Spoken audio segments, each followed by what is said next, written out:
Ahora sí. Les doy la bienvenida, profesor, a este curso, o taller, ¿no es cierto?, breve sobre recursos educativos audiovisuales. Vamos a hacer espero que sea una sesión entretenida. Les preparé un cierto viaje sobre los principios del desarrollo de estos recursos educativos y cómo inciden en el aprendizaje, así que vamos a tener algunos ejemplos, algunas encuestas, vamos a recabar información sobre sus creencias, las vamos a esclarecer estos mitos, dentro de lo que vamos a plantear durante el curso. Y como siempre le he comentado, la mecánica que vamos a utilizar es que voy a silenciar los micrófonos durante la presentación, y cuando exista alguna duda, consulta o algún aporte que se quiera realizar, hay una opción que se llama Raise Hand o levantar la mano, que está en el panel de participantes, y ahí me aparece a mí en pantalla la persona, ¿no es cierto?, que quiere intervenir, y yo le voy a dar el pase, ¿no es cierto?, para que pueda realizar la intervención. Recordando siempre que tienen que habilitar el micrófono, ¿de acuerdo? Ok. Perfecto, profesores, voy a empezar este taller por una opción bastante sencilla que tiene que ver con este PowerPoint inicial. Ya vieron un poquito de avance de qué se trata. Voy a compartir un poco de pantalla.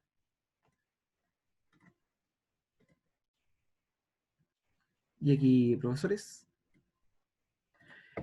Este taller es de desarrollo de recursos audiovisuales. Como les comenté, vamos a hacer un viaje por estos tipos de recursos, cómo se desarrollan, cuáles son los principios que subyacen y qué cosas tenemos que tener en consideración cuando los desarrollamos. Me gustaría iniciar este taller con un pequeño video del Chavo del Ocho, que nos va a reflejar de cierta manera algún posible escenario que nuestros estudiantes pueden enfrentar cuando nosotros damos alguna explicación, especialmente desde el canal auditivo o vía oral, ¿de acuerdo? Y este profesor les dice así. ¡Chanfle! ¿Usted compró esta pelota? ¿Sí? Lo estafaron. ¿Por qué? Se la dieron agujerada. Sí, Ceras. Estos hoyitos son para meter los dedos para poder... Bueno, digo, ¿que tú nunca has visto jugar boliche? No. Mira, voy a tratar de explicarte a ver si logras comprender algo. En primer lugar, el boliche se juega en una mesa que debe tener algo así como 20 metros de largo. Bueno, quizá un poco más, un poco menos. De todos modos, al final de la mesa hay 10 pinos. Y el objetivo del juego consiste simplemente en derribar esos pinos con la bola. O sea que gana el juego el que derriba más pinos. ¿Entendiste? Sí. Ahora te voy a enseñar. ¿De acuerdo, profesores? Ese pequeño extracto de video principalmente nos señala ciertas cosas que suceden en el aula, suceden cuando nosotros estamos en un contexto formativo, cuando entregamos cierta información y nuestros estudiantes la interpretan de acuerdo a la manera, de acuerdo a su imaginación, de cómo se va elaborando, ¿no es cierto?, cómo se va construyendo mentalmente la imagen de este discurso, ¿no es cierto?, para poder ser interpretado, ¿de acuerdo? En este curso lo que vamos a ver principalmente son ciertos niveles de concreción. Cuando nosotros desarrollamos recursos educativos tenemos que tener en claro que estos niveles de concreción pasan de la forma o en la forma en que el currículum se aterriza. O sea, tenemos programas de currículum, tenemos cursos, dentro de los cursos tenemos lecciones, dentro de las lecciones evidentemente tenemos tópicos o temas, tenemos objetivos de aprendizaje, actividades, y por último, que es el soporte que nos va a permitir brindar el aprendizaje, tiene que ver con los medios. En este taller, ¿no es cierto?, nos vamos a enfocar principalmente en estos ámbitos, son los cuales vamos a abordar con un foco especial en lo que corresponde el desarrollo de los medios o los recursos educativos, ¿de acuerdo?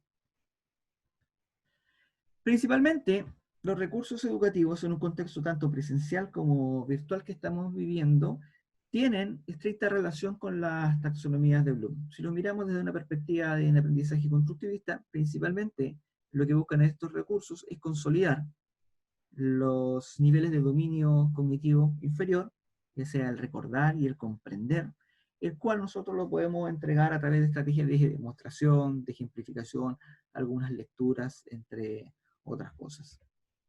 Luego, en el espacio grupal, en las sesiones de videoconferencia, cuando desarrollen las actividades, nosotros ya vamos abarcando un nivel un poco más complejo, que tiene que ver sobre la aplicación y el análisis, para posteriormente, evidentemente, evaluarlo a través de diferentes actividades.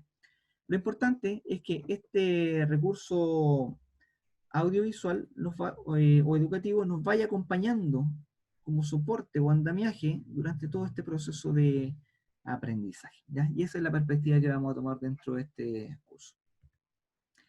Sin embargo, cuando nosotros desarrollamos recursos educativos, desarrollamos PowerPoint, entre otras cosas, podemos tener diferentes criterios para utilizar las gráficas. Me refiero a las imágenes, a las fotografías, etc. Una de ellas tiene que ver principalmente con su relación con el contenido que estoy explicando. Y en otro caso, con aspectos decorativos. Y en este punto es que vamos a abordar las gráficas desde tres principales aristas, para agregarle un valor educativo, por supuesto. Vale decir que debemos considerar en primera instancia las características de estas gráficas que vamos a utilizar, tanto en términos de apariencia, en términos de su función comunicacional y su función psicológica. También, evidentemente, su alineación con los objetivos de instrucción, que puede ser para apoyar la memoria, para construir algunos modelos mentales, para qué la voy a utilizar, que tiene mucha relación con la característica psicológica. Y por supuesto, los aspectos que tienen que ver con el conocimiento previo y la diferencia entre la audiencia, entre nuestros estudiantes. ¿De acuerdo? Dentro de las características de apariencia, nosotros podemos tener gráficas que son de características estáticas, como pueden ser las ilustraciones, que son por lo general dibujos a mano alzada o dibujos de palito, ¿no es cierto? Fotografías, que son una representación real de una situación, en un marco estático, evidentemente, en un momento capturado, o un modelado que tiene que ver, ¿no es cierto?, con un diseño un poco más elaborado, una ilustración más elaborada que trata de representar de cierta manera la realidad, ¿ya?, por medio de estas técnicas. Y estas, por supuesto, pueden ser de características dinámicas, ¿ya?, que es llevar la ilustración, ¿no es cierto?, al movimiento, lo cual no significa desarrollar una animación. La fotografía, transformarla en vídeo. Ustedes saben que el vídeo es un set de fotogramas, es foto que se va poniendo por delante, que va transformando de un estadio a otro. Y la realidad virtual, que tiene que ver con la respuesta que entrega un sistema a algo, ¿no es cierto?, en la medida de que el usuario interactúa con este modelado estático que estaba, ¿ya? Son las características de apariencia. Pero ¿qué pasa con estas características que también se involucran dentro de lo que es la transferencia? Y les voy a poner un caso, que es el caso del rayo.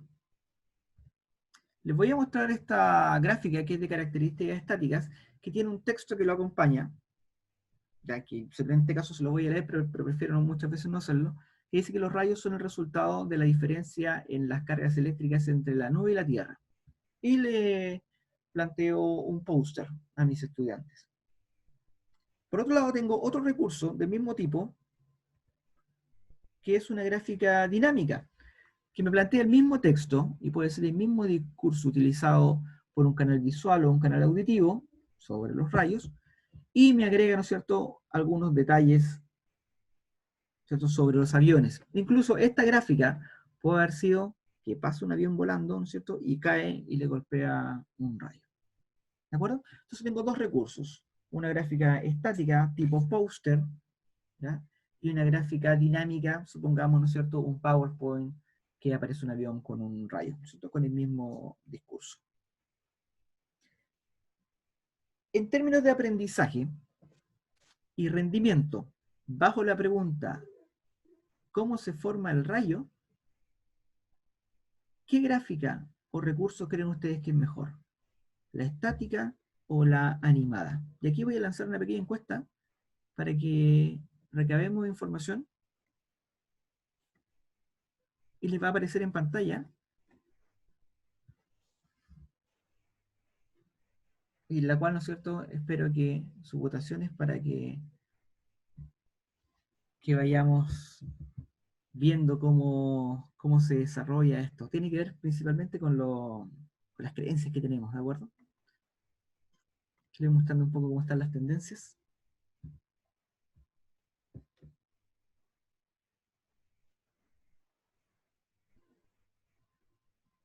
Bueno, nos vamos aparejando, ¿no es cierto?, entre un recurso dinámico y un recurso estático. ¿Cuál sería mejor?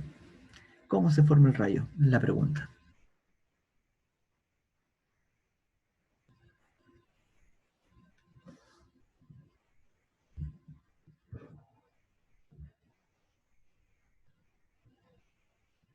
¿De acuerdo, profesores?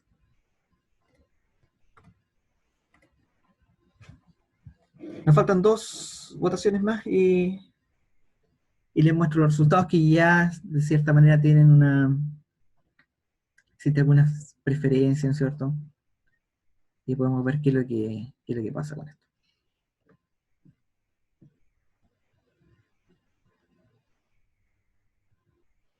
¿De acuerdo? Ok, profesores. En pantalla les va a mostrar los resultados. Y aquí quiero que hagamos un poquito de conversación. Veamos. ¿Estática o dinámica? Y aquí les dejo la palabra. ¿Qué creen ustedes? ¿Por qué una y por qué la otra? Profesor Sergio, ¿cuál cree usted? ¿La estática o la dinámica? Yo creo que es la estática la más adecuada. ¿Por qué? Porque o sea, yo la encontré mucho más concreta, ¿ya? En términos de explicación. Ya la otra la encontré un poco más, si bien llego al resultado, un poco más abstracta, si ustedes lo quieren expresar de alguna forma. Ok. Gracias, profesor. Profesor Carlos Soto, ¿qué opina usted?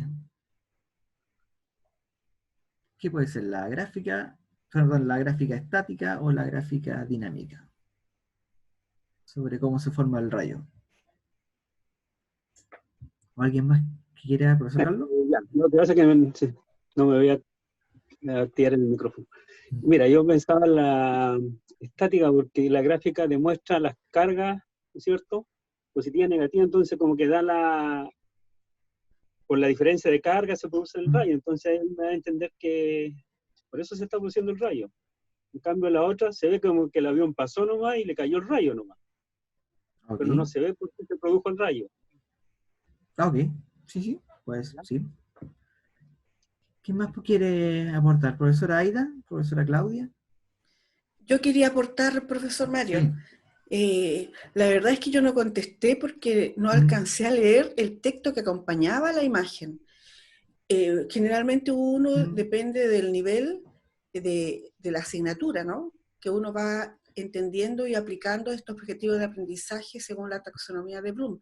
Entonces, como no alcancé a leer cómo acompañaba el contenido a la imagen, es que no pude contestar, pero me da la sensación, por lo que decía el colega anterior, que es la estática la que enfrenta de mejor manera el contenido con la imagen. Hay más congruencia. Ok. Eso. Perfecto, gracias, profesora. En ambos recursos posee el mismo texto acompañándolo, ¿de acuerdo? Solo que en el segundo recurso, el dinámico, le agrega unos detalles más. Y le ponen, ¿cierto?, estos elementos que tienen que ver con el avión que va pasando, ¿no es cierto?, no sé, por un bosque, y hay una casa también, quizá agregarle cargas negativas y positivas hubiera sido un factor importante, ¿no es cierto? Pero esa es la pregunta. Si es que yo pongo estos 2 recursos y le pregunto a mis estudiantes, ¿cómo se forma el rayo? ¿Qué recurso me trae mayor rendimiento sobre esa pregunta? ¿Qué queremos por ahí? Profesor Emilio, ¿qué piensa usted? Recuerden el micrófono, profesores. Profesor Jorge también, mientras que levantó la mano. Tiene la palabra.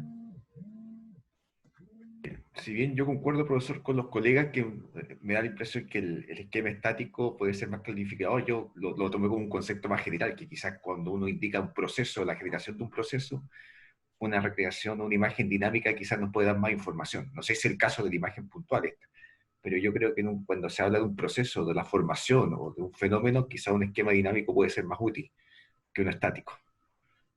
Ok, perfecto, profesor. Muchas gracias. ¿Algún otro aporte? ¿Algo que conversar? Profesora Rosa, profesora Susana. ¿Aló? ¿Aló? ¿Sí, profesora ¿Aló? Susana? Sí, mira, yo lo estoy viendo desde el punto de vista del que está viendo la información y para mí es el dinámico, porque claro, mientras el profesor habla y explica de qué se trata digamos, cómo se forma el rayo, ¿Ya? uno se lo imagina y lo ve. Por eso yo creo que el dinámico es mejor, aunque el estático es como para complementar. ¿Ya? Eso. Ok, profesora, muchas gracias. Ok, vamos a sacar el mito. Les voy a compartir ciertos resultados. Esto es un estudio que realizó Ruth Clark con Richard Mayer, allá por el 2008-2009. Un poquito que se me perdió la pantalla. Y, ¿cierto, profesores? Los resultados nos indican lo siguiente, que bajo la pregunta de cómo se forma el rayo, la lección básica, es decir, la estática, tiene mayor efectividad en términos de transferencia que la lección dinámica, la lección con el avión, con el rayo, etc. ¿Por qué? Porque la pregunta es bastante concreta, y si bien ambos recursos la abordan, la responden de manera textual y la pueden acompañar con elementos visuales, o compensar, ¿no es cierto?, o nutrir con estos elementos visuales, al agregar mayores detalles, tiendo a tener información irrelevante en el recurso. Y de cierta manera distraigo la atención, ¿no es cierto?, del estudiante sobre la pregunta central, que sería, ¿no es cierto?, la conformación del rayo en este caso.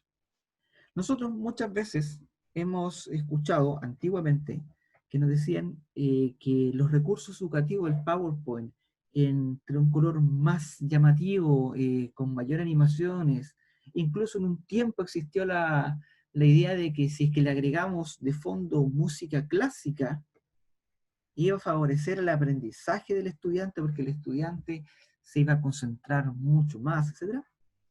Eso se ha ido desmintiendo a través de los estudios, y en realidad lo que va provocando estos detalles, estos elementos extras, que no tienen, por decirlo así, nada que ver con el objetivo que yo quiero medir o el aprendizaje que quiero lograr, tienden a hacer, ¿no es cierto?, o a ejercer una carga mental que resulta totalmente irrelevante.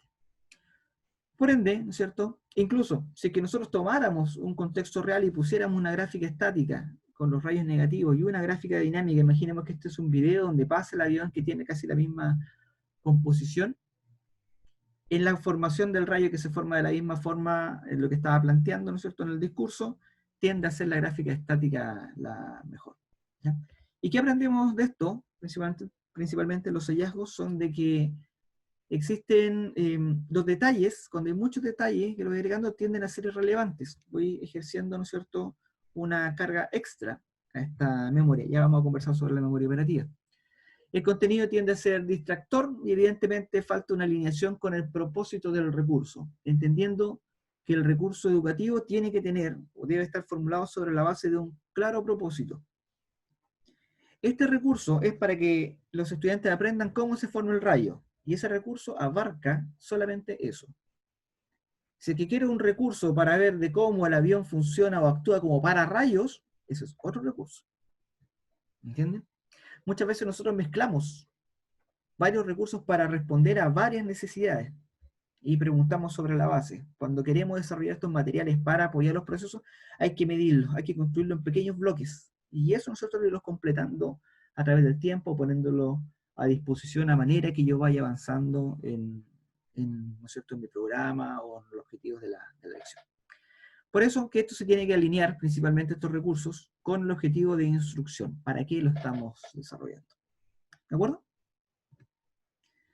Desde la función comunicacional de los gráficos o las gráficas, existen varios tipos, como son la función decorativa, como el arte de un libro, de la tapa, ¿no es cierto?, de un libro que tenga, o de las páginas internas, una gráfica de tipo representacional, que puede ser la captura de pantalla, por ejemplo, de un tutorial de Excel.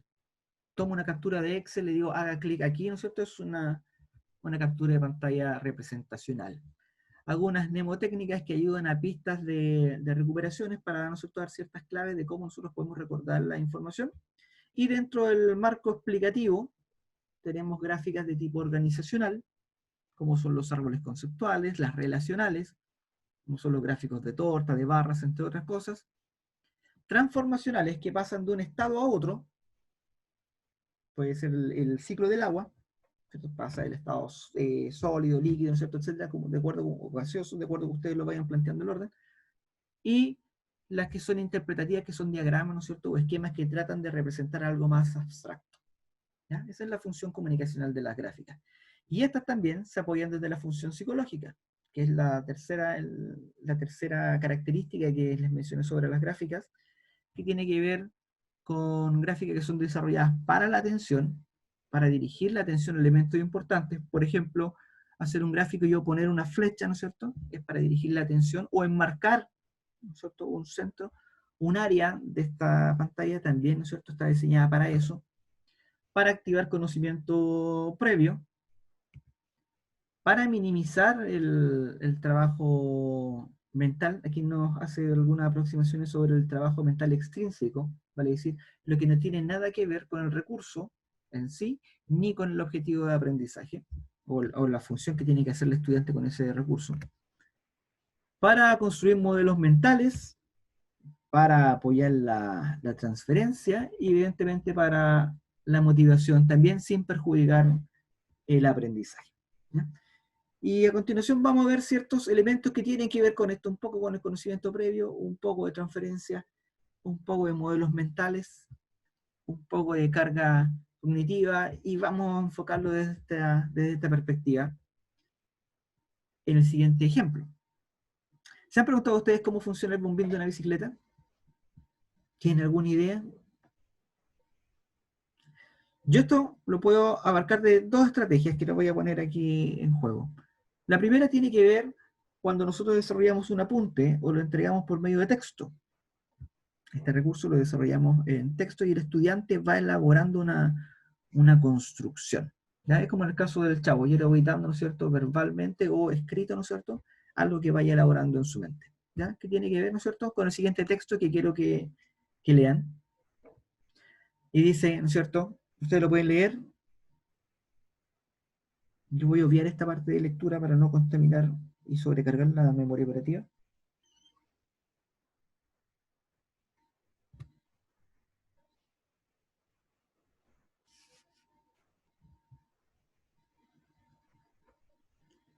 ¿De acuerdo? Esta es una forma en la cual yo puedo representar cómo, ¿no es cierto?, se forma un bombín. O sea, cómo funciona un bombín. Pero también lo puedo representar de otra forma, y esto lo voy a representar a través de ilustración, que es lo mismo, ¿no es cierto?, pero puesto de la siguiente forma.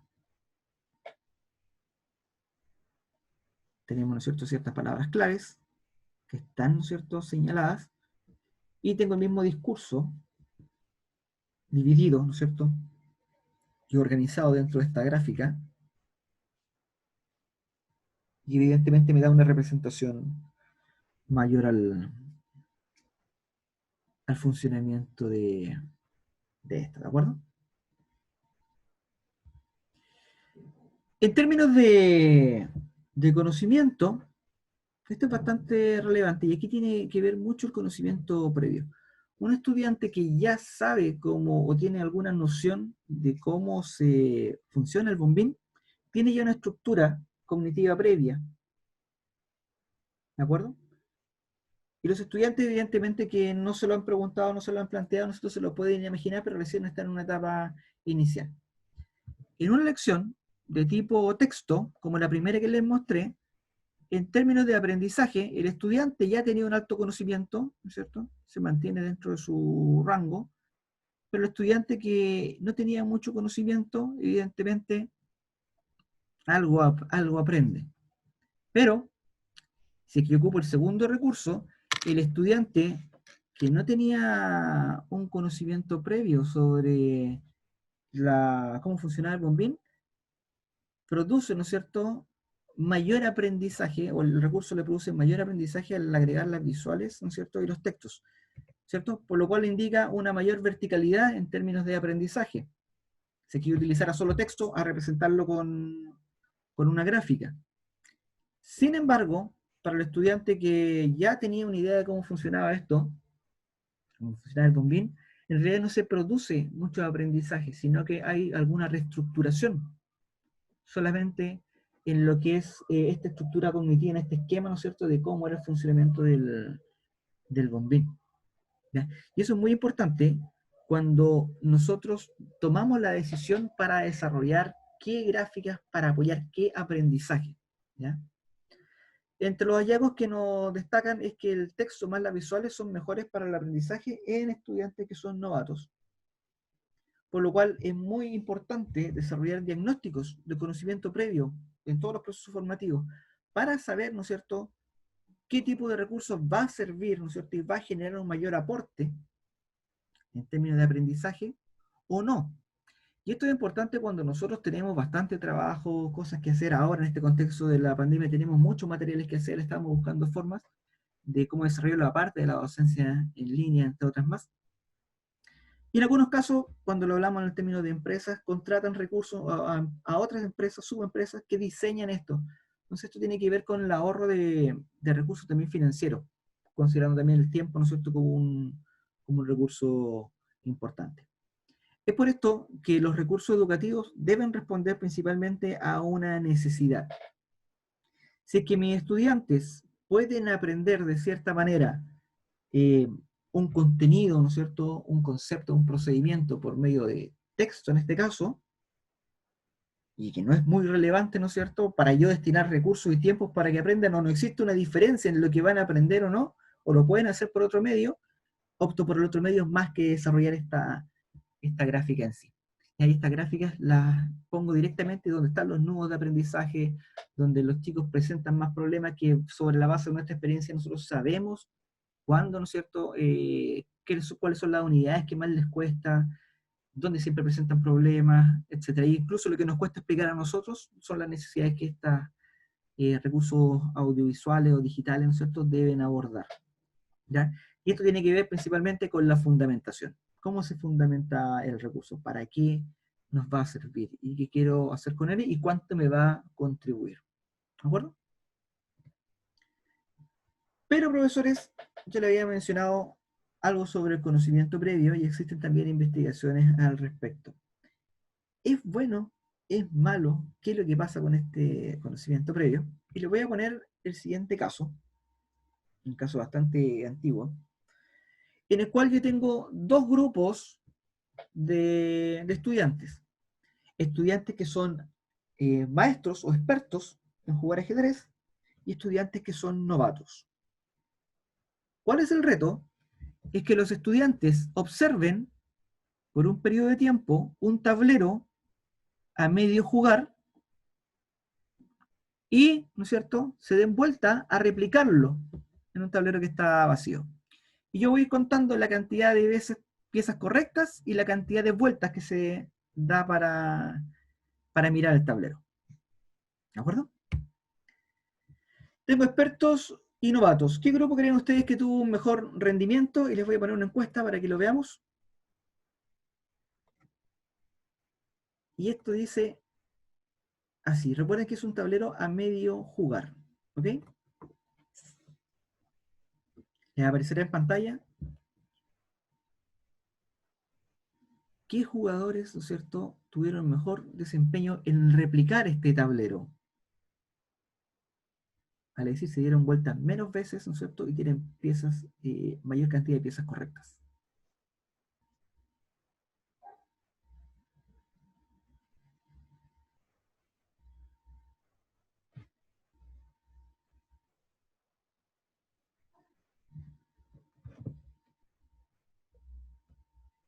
¿De Ahora, profesores, va subiendo la votación. Nos queda poco, les voy a compartir un poco de pantalla para que vean los resultados cuando los publique.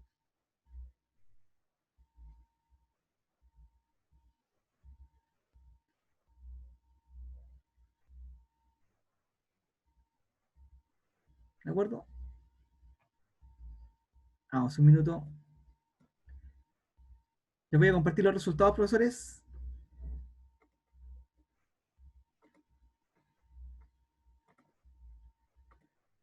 Y esto dice así.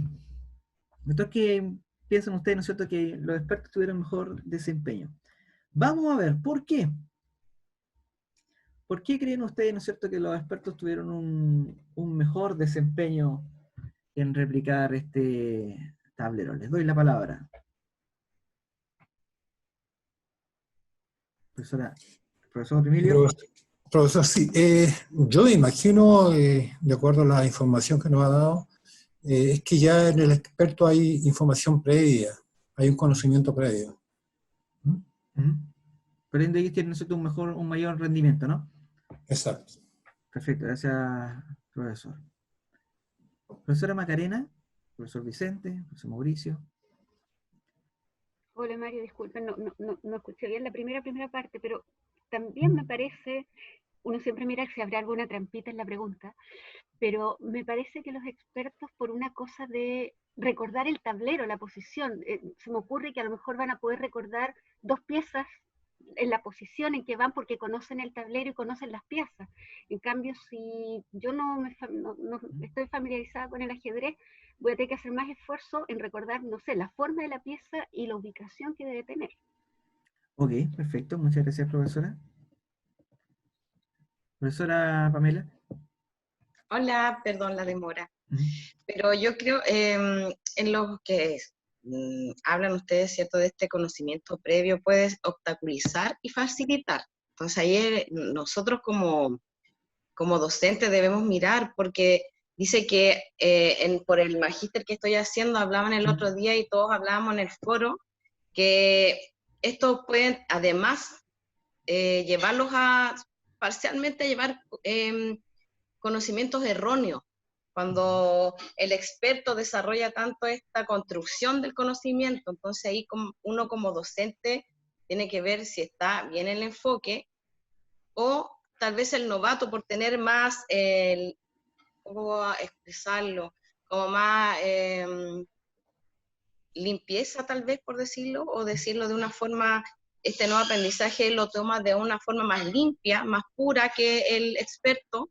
No sé si me vendría a entender mucho, pero yo creo que el novato puede tal vez no tener este sesgo. Ok. Sí, me parece bien. Gracias, profesora. Profesor Sergio. A mí me parece que el que va a tener mayor éxito en el ejercicio va a ser el experto, porque conoce las piezas, conoce cómo se mueven las piezas, ¿cierto? Puede no recordar el lugar específico en el cual se encontraba una pieza, pero le va a ayudar mucho saber cómo se organizan al inicio las piezas y cómo se van moviendo. Claro, gracias, profesor. ¿Algún otro comentario para darle más o menos lo que dicen los resultados? Hola, Mario. Hola, profesora Fernanda, ¿cómo estás? Hola. Mira, yo voté por el experto, pero parece que me estoy arrepintiendo. Es que escuchando a los colegas, en definitiva, creo yo, no sé, ahora recién se me abrió como una luz. A lo mejor, mira, pienso yo, y muy básicamente, pienso yo que el experto va a estar, a lo mejor, va a mirar el ajedrez, como ya tiene tanta experticia en jugar, tiene, a lo mejor se va a acordar, ¿cierto?, a lo mejor de la jugada que podía hacer, o de lo que podía él, a lo mejor, llegar a ganar, porque obviamente que las personas que juegan ajedrez van a ganar, me imagino yo, más que a todo lo que lleva el ajedrez por atrás, o sea, que tiene el juego. Pero yo creo que el experto, yo creo que yo creo que el experto a lo mejor va a estar, no se va a acordar tanto de cómo iban las piezas, sino que yo creo que más se va a enfocar en qué jugada era la última jugada, lo que pasó. Entonces, a lo mejor el novato va a tener una mirada, como lo decía la profesora Pamela, a lo mejor va a tener una mirada totalmente distinta, más amplia, o a lo mejor más limpia, ¿cierto? De cómo estaba el tablero, más que nada, cómo, porque el novato a lo mejor va a decir, replícamelo, perfecto, esto es esto, pero a lo mejor el experto va a estar pensando en la última jugada, o va a estar pensando, ¿cierto?, en a lo mejor cómo ganar ese partido. No sé, es una idea. Aquí, profesora, muchas gracias. Yo quería aportar algo, sí, yo quería aportar algo al respecto porque yo también voté por novato por el hecho de que va a tener los conocimientos previos más frescos, más recientes. Y por lo tanto, él va a tener, además está con las ganas y la motivación de aprender. Entonces va a tener una capacidad de observar un poco más amplia. Eso era. Ok, profesora.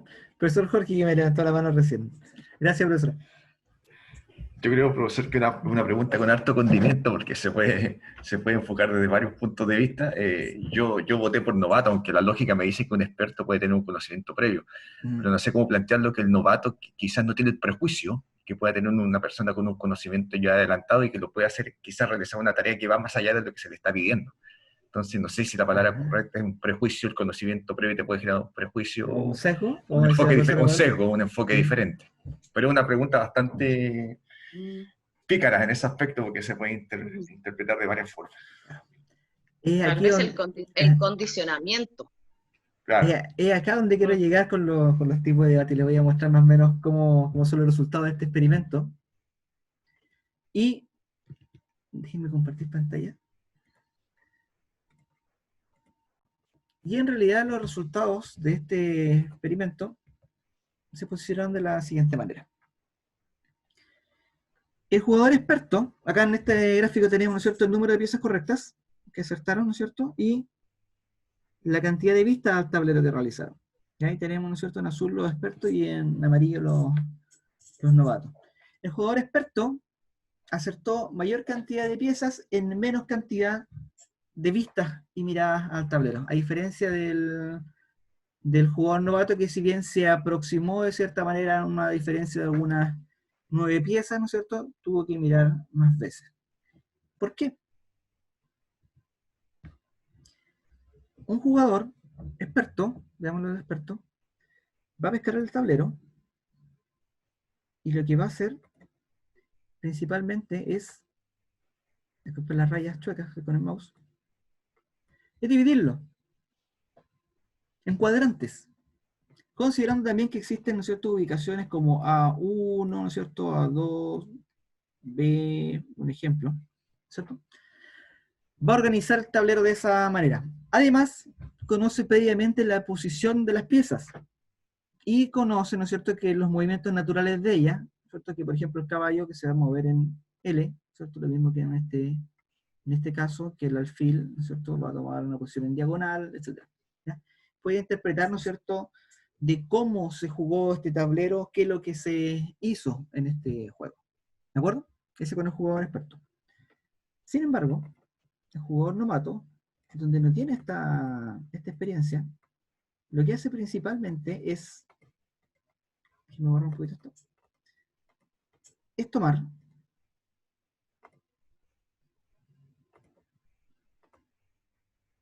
pequeños, ¿no es cierto?, grupos de piezas que puede recordar por su ubicación. Quizá acá puede jugar algo de conocimiento previo, ¿no?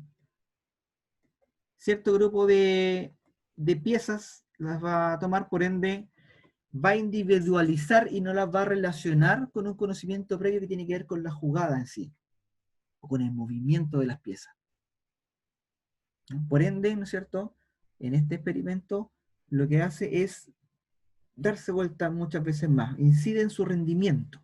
¿Ya? Este recuerdo, esta memoria operativa y este conocimiento previo como incide en esta memoria. Pero cambiemos las reglas del juego Y digamos que este tablero no está a medio jugar, sino que está desordenado aleatoriamente. ¿Vale? Si no tiene una posición lógica de ubicación la pieza dentro del tablero, ¿no es cierto? Y sobre esa pregunta, voy a hacer la siguiente encuesta. ¿Qué creen ustedes? ¿Quién tuvo mejor rendimiento? ¿Los novatos o los aprendices? Con un tablero aleatorio, ¿de acuerdo? Les va a aparecer la encuesta en pantalla.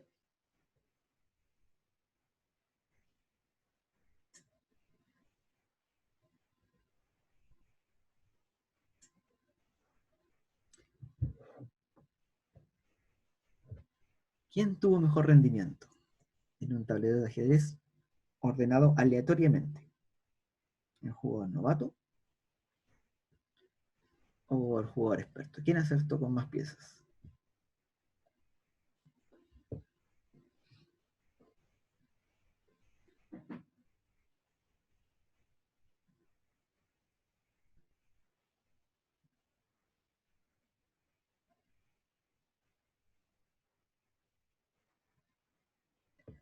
¿Recuerdan que en algunos segundos?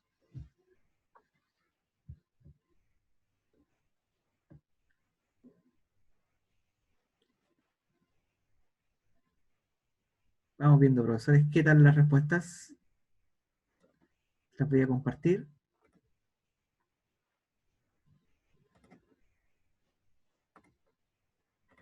Y eso es lo que pueden apreciar, ¿no es cierto?, de acuerdo a lo que hemos respondido. Ahora vamos a los por qué. Vamos a discutir un poco, ¿no es cierto?, intercambiar ideas de cómo pasa eso. ¿Qué es lo que sucede aquí en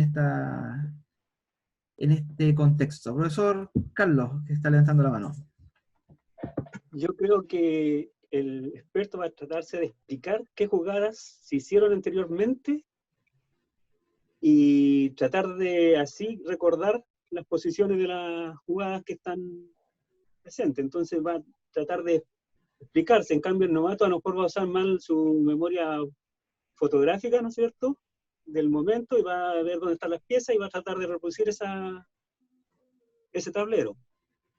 Ok, profesor, muchas gracias. Profesora Pamela.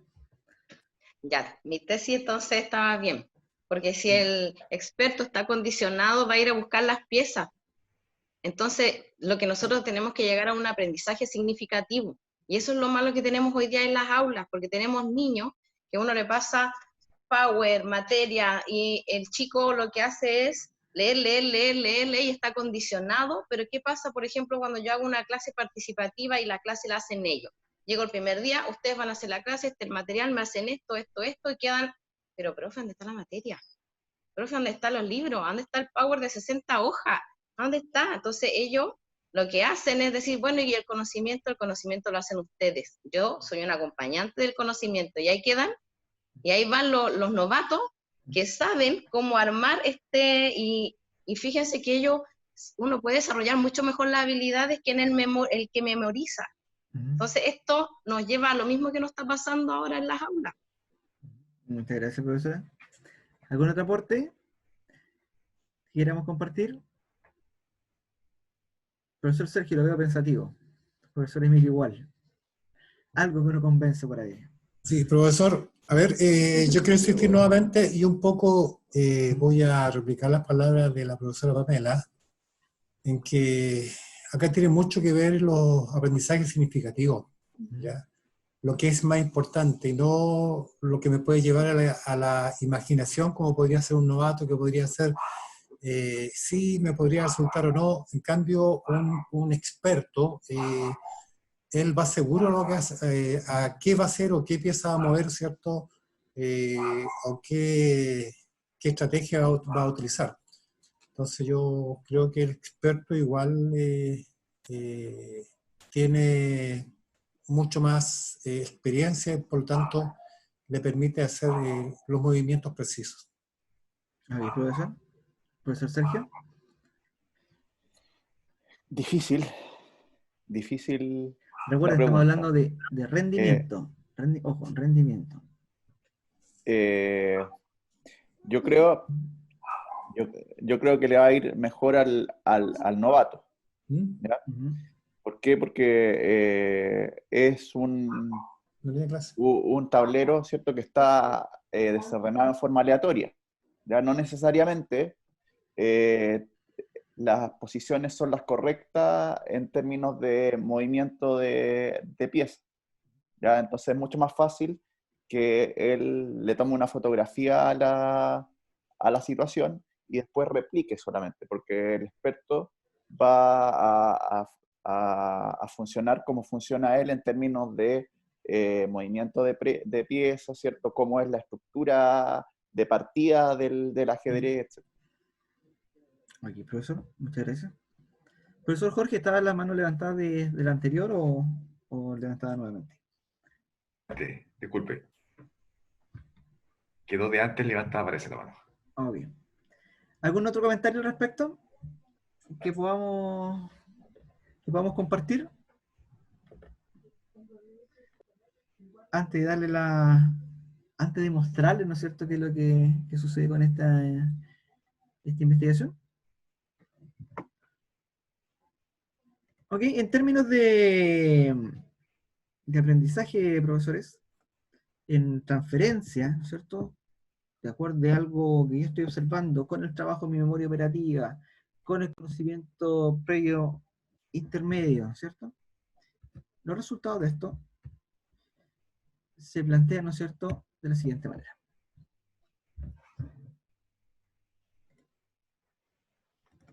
¿Se acuerdan que teníamos nosotros la cantidad de piezas correctas, ¿no es cierto?, y la cantidad de veces que miraron el tablero?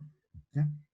Si bien el estudiante novato realiza más veces, ¿no es cierto?, de mirar el tablero por tiempo, ¿no es cierto?, tiene mejor rendimiento el número de piezas correctas. Y esto tiene que ver mucho, cuando nosotros podemos llevar a la capacidad, que ambos tienen, ¿no es cierto?, las mismas capacidades, no porque uno tenga un conocimiento, sea experto, ¿no es cierto?, en una materia, tiene mayores capacidades que uno que sea novato, en términos de transferencia. Pero tiene que ver de cómo incide este conocimiento previo en el desempeño. Tiene que ver mucho cuando nosotros hablamos que hay cosas que nosotros en lo largo de nuestra vida, nuestro aprendizaje, desaprendemos.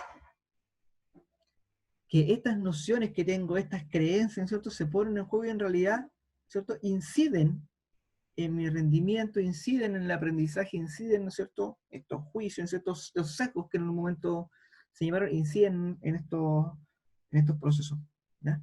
Por ende, vuelvo a recalcar lo que habíamos dicho sobre los diagnósticos, especialmente para el desarrollo de recursos y para orientar el proceso formativo, son claves para entregar una información sobre qué estrategia utilizar y cuándo utilizarla. ¿De acuerdo? Todos estos eventos, profesores, ocurren en algo que se llama la memoria operativa. Ya tenemos la memoria a largo plazo, ¿no es cierto? Tenemos la memoria a corto plazo y dentro de la memoria a corto plazo tenemos la memoria operativa. Aquí la memoria operativa principalmente es lo que nos permite tomar decisiones, lo que está siempre encendido, es algo del tamaño de un maní, si es que lo llevamos a un plano, ¿no es cierto?, de volumen, pero que en realidad es maravillosa, es la que nos dice, relaciona lo que estoy escuchando, ¿no es cierto?, con nuevas ideas, se procesa, lo que me hace tomar decisiones cuando veo algo, cuánto tengo que estirar un brazo para alcanzar un objeto, cuándo tengo que frenar cuando estoy conduciendo, ¿no es cierto?, cuándo reacciono, etc. Todo eso funciona dentro de la memoria operativa. Sin embargo, tiene sus limitantes. Esta memoria es limitada en atención, es limitada en duración y es limitada en cantidad. Cantidad se refiere principalmente al número, ¿no es cierto?, de cosas que puedo recordar. Existía la teoría de Miles, que se llama 7 más menos 2, que se decía ya por los años 40 de que uno podía recordar entre 5 y 9 cosas. Por eso 7 más menos. Trabaja en esos rangos. De 5 y 9 cosas durante un periodo determinado de tiempo. Sin embargo, de acuerdo a las últimas investigaciones y aportes, en realidad nosotros recordamos menos. Ya podemos recordar, ¿no es cierto?, hasta 4 cosas por un periodo de tiempo, si es que no lo asociamos a alguna idea, si es que no lo extrapolamos, si es que no lo conversamos, si es que no lo notamos, si es que no hacemos un esquema, no hacemos una figura visual con eso. La duración es que estas cosas las podemos recordar entre un rango, y esto va a depender, ¿no es cierto? Un rango entre 20 y 30 segundos, bajo la misma base, ¿no es cierto? Si es que no hago algo con ella, ¿no es cierto? Se me va a olvidar. Pero también es limitada en atención. Vale decir, yo puedo aplicar criterios discriminativos sobre un discurso, me interesa o no me interesa, lo tomo en consideración, no lo tomo en consideración rápidamente, ¿no es cierto? Y eso pasa inmediatamente al canasto de cosas o información que viene entrando y que voy desechando. Como también yo puedo estar puesto en una conferencia o en una conversación y de repente me fijo o escucho algo que me llamó la atención de al lado y la conversación de al lado la encontré más interesante y me puse a prestar oreja, ¿no es cierto?, a lo que estaban hablando. O cuando dicen paso una mosca, ¿no es cierto?, y me distraje del campo visual, ¿no es cierto? Tiene que ver con esto de la atención. ¿Qué es lo que vamos a hacer? Para ver cómo funciona esto, vamos a hacer un pequeño ejercicio sobre esta memoria operativa. Lo vamos a sacar a pasear. Y les voy a dar algunas palabras, las cuales no quiero que las anoten, las quiero que las mantengan, ¿no es cierto?, en su mente, y luego les voy a decir que hagan una serie de rutinas de ejercicios, ¿de acuerdo? Les voy a decir las palabras, no las anoten solamente en su cabeza, ¿de acuerdo? Y vamos a lo siguiente. Las palabras son tetera, camino, Saturno, lámpara y electrodo. ¿De acuerdo? Muy bien. Quiero, profesores, que me digan ustedes cuánto creen ustedes que es, o cuánto es 23 por 5.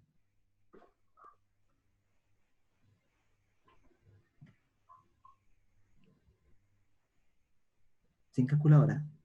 115. Muchas gracias, profesor. De hecho, es 115. Si los profesores se aproximaban por ahí iba. ¿De acuerdo? Quiero que hagan lo siguiente, un pequeño ejercicio físico. De coordinación, profesor, de coordinación. Quiero que con esta mano, ¿cierto?, la mano derecha, hagan hacia adelante. ¿Ya? Y con la mano izquierda, hagan hacia atrás. ¿De acuerdo? Este ejercicio, ¿ya? Es un ejercicio de coordinación. A algunos nos cuesta, ¿no es cierto? A otros no tanto. Perfecto. Y la tercera misión, la tercera cosa que quiero, es que me reciten el abecedario al revés. Deberían partir por la Z.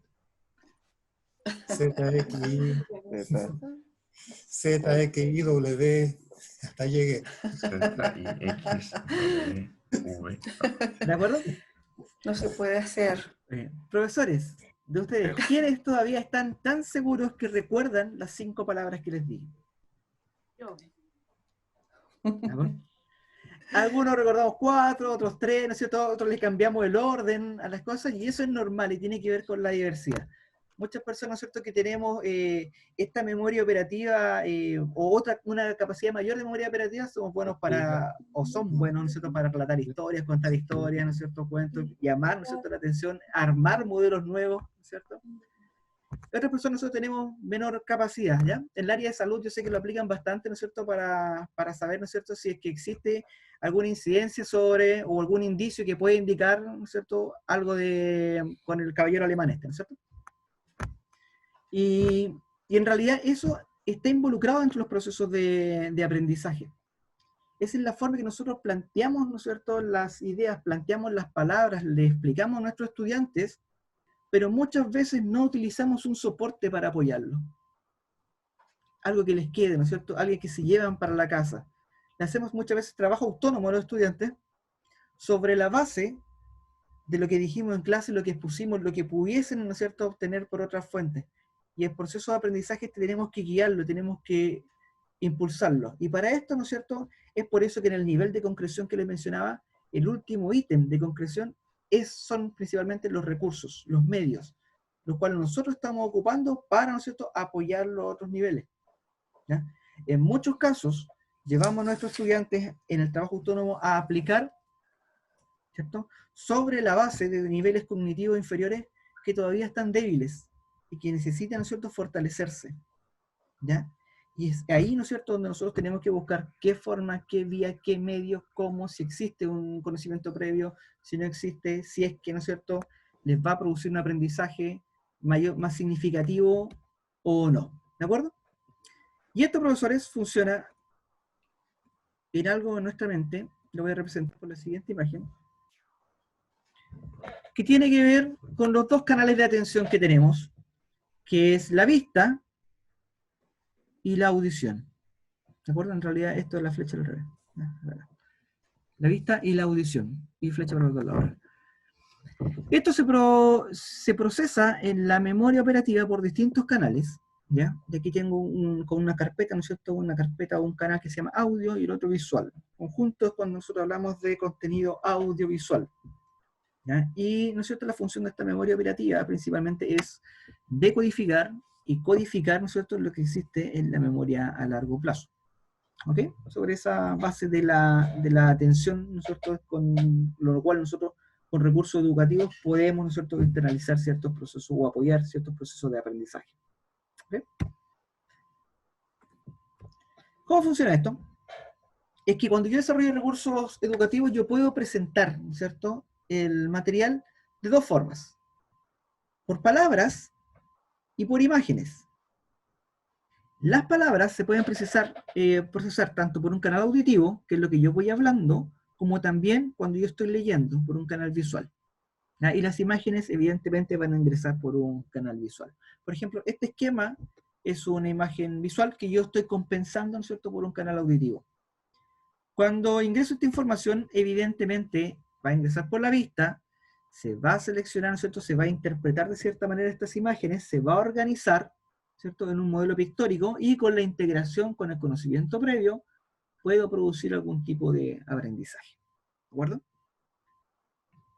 Con las palabras, si es que yo las hablo, las transmito por este canal auditivo, pasa lo mismo, ¿ya? Incluso es un proceso más complejo, ya que estas vibraciones, ¿cierto?, que van en el aire, en el martillo de mi oído, ¿no es cierto?, las produce, ¿no es cierto?, como impulsos, y esos impulsos los va asociando a fonemas, va dedicando si ese fonema en realidad primero es español, o inglés u otro idioma, lo asocia, ¿no es cierto?, a un modelo verbal, ¿ya? De estos fonemas lo pasa a sílaba, de sílaba a palabra, etcétera, lo estructura, ¿cierto?, en este modelo verbal, y, ¿no es cierto?, con la integración del conocimiento previo, ¿no es cierto?, reestructuración, modificación, etcétera, o internalización, puedo, ¿no es cierto?, provocar algún aprendizaje.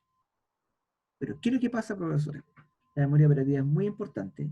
En muchos casos nosotros tendemos a saturarla. ¿En qué sentido?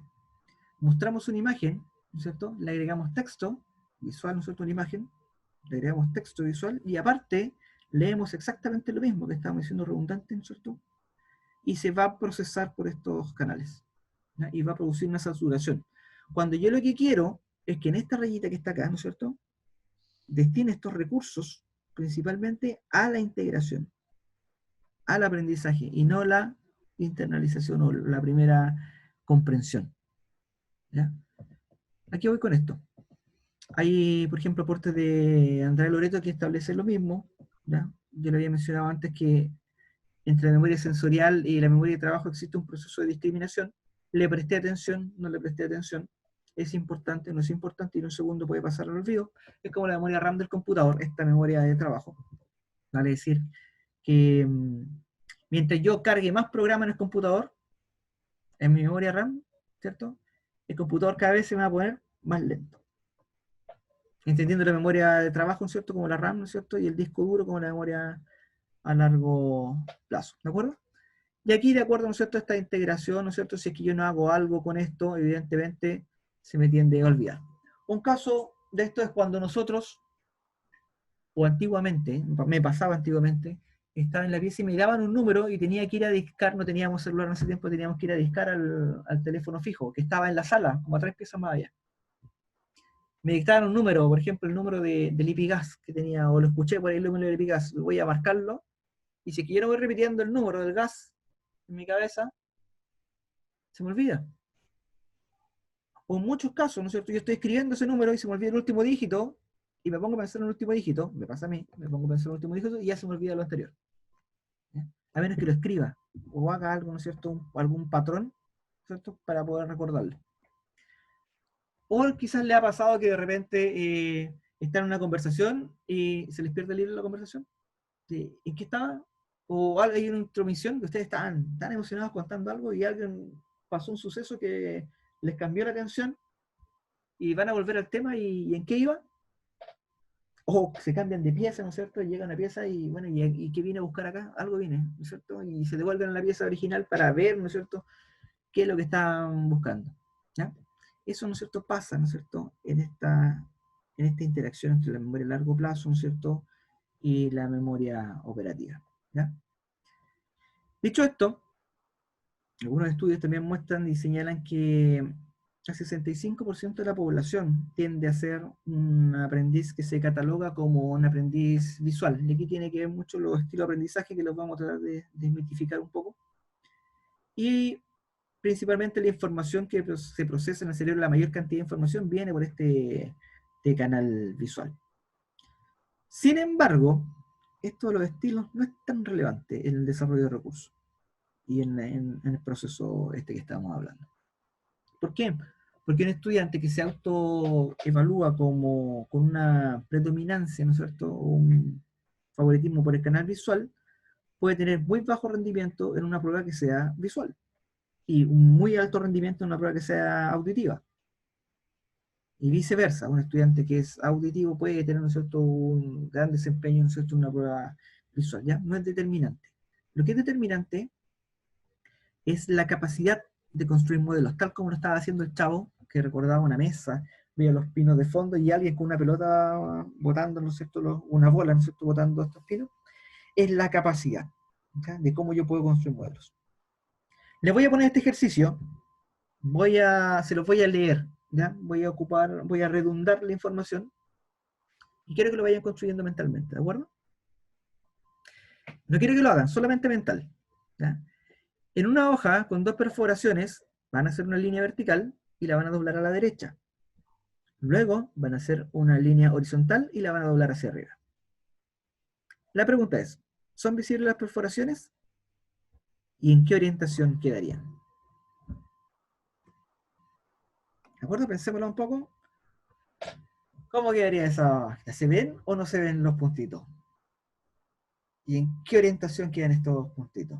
Ese es el trabajo mental, ¿no es cierto? Yo De digo que cómo... no se ven y la orientación es superior derecha, pero Superior, interna. a ver, yo estoy del otro lado, superior derecha interna, ya. Superior derecha, ok. ¿De acuerdo? Yo puedo plantear este recurso de esa manera, exigiendo una carga mental al estudiante de poder interpretar algo, o puedo cambiar la estrategia y desarrollarlo de la siguiente forma.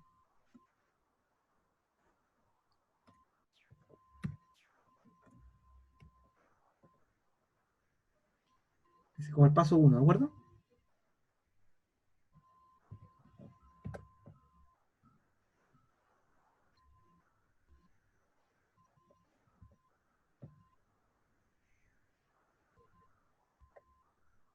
Se vería. Cambia, ¿no es cierto? ¿Qué es lo que estoy haciendo, profesores? Estoy principalmente dando apoyo a ese proceso mental. Estoy bajando, ¿no es cierto? Y le estoy ayudando a que construyan. Es una gráfica para apoyar, ¿no es cierto?, la construcción de modelos mentales, ¿ya? Y que es muy importante cuando yo doy un discurso, ¿no es cierto?, cuando yo hago algo.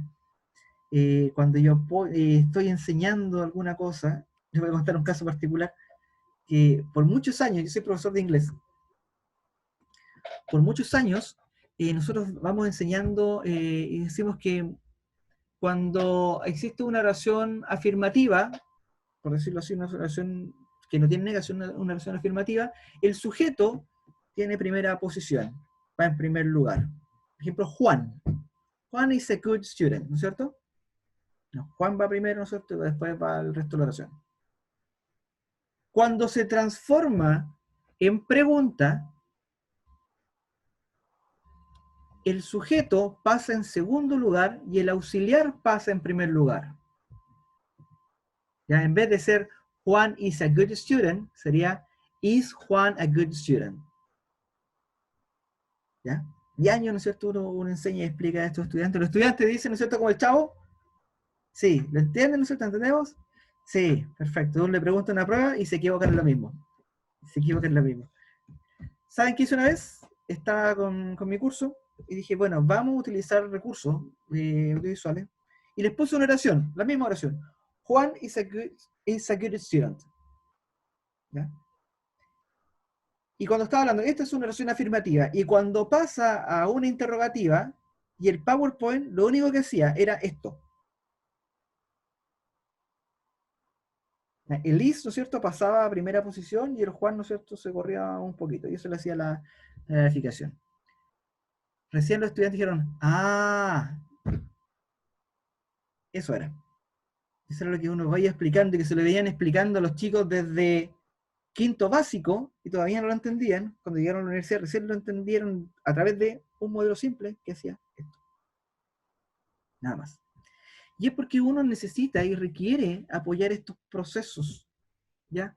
Lo interpretan a través del audio, ¿no es cierto? Pero si es que no lo ven, no entienden el mecanismo, cómo se transforma, porque es una gráfica transformacional, en realidad cambiar de una oración afirmativa a una interrogativa es algo que va a transformar el proceso, va a transformar la estructura. Entonces tiene que apoyarse, tiene que buscarse una estrategia para poder desarrollarlo, ¿de acuerdo? La respuesta a la pregunta que habíamos visto principalmente es, acá, esta. Los puntos no se ven, pero si la orientación se viera, ¿no es cierto?, sería esa orientación. ¿De acuerdo? ¿Qué es lo que pasa, profesores? Aquí lo que quiero resumir todo esto que he hablado es que cierta información se va a entregar por el canal visual y cierta información por el canal auditivo. No vamos a ocupar el mismo canal o sea, ambos canales para entregar la misma información. ¿Ya? Es por eso que yo en muchos aspectos decidí no leerle en voz alta, ¿no es cierto?, que ustedes leyeran para no influir, ¿no es cierto?, en esta directriz. ¿Qué es lo que pasa? Que tenemos que resguardar, y lo hemos visto en muchos casos, lo vemos con nuestros estudiantes, tenemos que hacer hincapié a nuestros estudiantes de que un PowerPoint, un recurso educativo que tiene texto, ¿no es cierto?, como este que está aquí, ¿no es cierto?, tiene un componente textual, ¿no es cierto?, y visual, no se relata, ¿no es cierto?, por el canal auditivo porque va a producir esta saturación, ¿de acuerdo? Por ende, si es que está escrito, lo dejamos solamente escrito, no lo leemos, ¿de acuerdo? Y aquí tenemos que hacer una distinción, especialmente en los PowerPoint, en que un recurso que posee texto y mayor cantidad de texto es un apunte. Una diapositiva posee mayor cantidad de elementos gráficos. ¿Ya? Y es cuando nosotros desarrollamos, cuando dicen los profesores, como decía el caso de la profesora Pamela, decía que los estudiantes quieren el PPT de 60 diapositivas. ¿Por qué?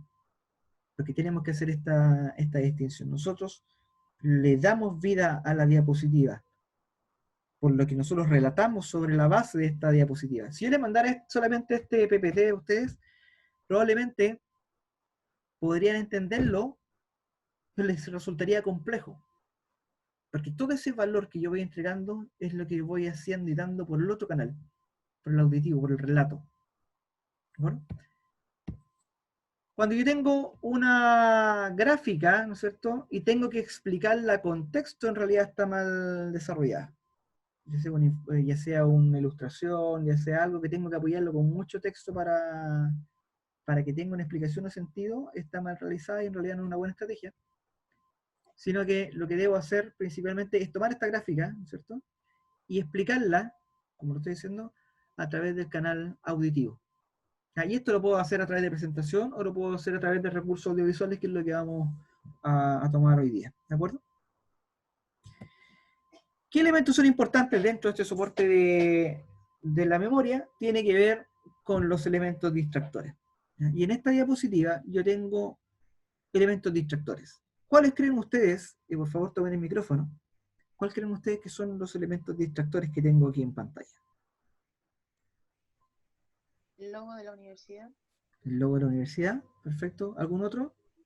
Color. Color. El color. Ok. ¿Qué otro elemento también puede ser distractor? Un punto rojo. El puntito rojo, ya si me sacan el puntito rojo, ya. ¿Ya? ¿Qué es lo que pasa, profesores? Analicemos. Tenemos, por un lado, texto. La pantalla donde apareces tú. Sandy, ya, voy a esconder. No me puedo esconder, pero por ahí. ¿Ya? Está, ¿no es cierto?, esto que tiene que ver con el texto, que es un componente visual, y también, ¿no es cierto?, tengo esto, que es una imagen que también es un componente visual. Aunque yo agrande el tamaño de esta, y le ponga letra más grande, y le ponga color incluso, si es que yo cierro los ojos, y quiero que lo hagan, cierren los ojos y los abren nuevamente, ¿dónde se le va a ir la vista? Color. ¿El color? Color. ¿Dónde se les va? Al logo de la universidad. En algún momento, ¿no es cierto? En la primera, yo voy a ver el centro, ¿no es cierto? El color, ¿no es cierto? El excluir. Pero pues poco a poco, si me quedo quieto, poco a poco la vista se va desplazando, ¿no es cierto?, hacia el logo. ¿Qué pasa con esto? Es que dentro, y nos pasa mucho en los PPT, y lo vamos a ver en todos los PPT, siempre tenemos, por ejemplo, un logo que nos acompaña. Logo institucional, ¿no es cierto? Por ejemplo, acá aparece acreditada, entre otros casos, etc. En términos de recurso, esa información contamina. ¿Ya? Primero es redundante. ¿Por qué? Porque el proceso de enseñanza lo estamos haciendo en el contexto de la Universidad de Tarapacá. Por ende, yo no necesito tener en cada diapositiva el logo de la Universidad de Tarapacá. Desde el punto de vista técnico. ¿Ya? Una diapositiva limpia vendría siendo la siguiente. Indiferentemente que ya aparezca en la cámara arriba, va a depender de cómo tengan configurado, ¿no es cierto?, ustedes su espacio, pero en realidad le voy dando espacio y aire. ¿De acuerdo? Lo segundo que tengo que considerar es que las plantillas, que es esto, ¿no es cierto?, la configuración de colores y letras, promuevan la legibilidad. Profesora Macarena, tiene la palabra. No sé si lo va a tocar después, Mario, pero es respecto a eso de las imágenes. Se está usando, se ha visto mucho, por ejemplo, que se coloca como un sello de agua o un sello clarito de, por ejemplo, la imagen de la universidad debajo. Desde el punto de vista técnico, independiente de lo que se quiera lograr desde el punto de vista de posicionamiento, pero desde el punto de vista técnico, ¿eso sería útil o no? Esto es que, me explico, ¿cierto? Esa foto como velada. Sí, técnicamente la marca de agua. Técnicamente, marca de agua, eso, no me acordaba. Técnicamente no es útil. Es solo decorativa. No me aporta mucho. Y es estética. No tiene que ver principalmente con el objetivo de aprendizaje de para que yo tengo esa plantilla desarrollada. ¿Entiendes? Sino que es parte de ella porque viene por defecto, porque viene en el diseño, ¿no es cierto?, establecido, pero no tiene relación con el proceso de aprendizaje. ¿Ya? Ese es más o menos el contexto. Mario, ¿te puedo hacer una consulta? ¿Sí? Mira, lo que pasa es que yo tengo que, más que nada que me saques de una duda, a ver si es que lo estoy haciendo bien o lo estoy haciendo mal. En realidad, yo tengo que enseñar ejercicios matemáticos. ¿Ya? Ya relacionado a las finanzas.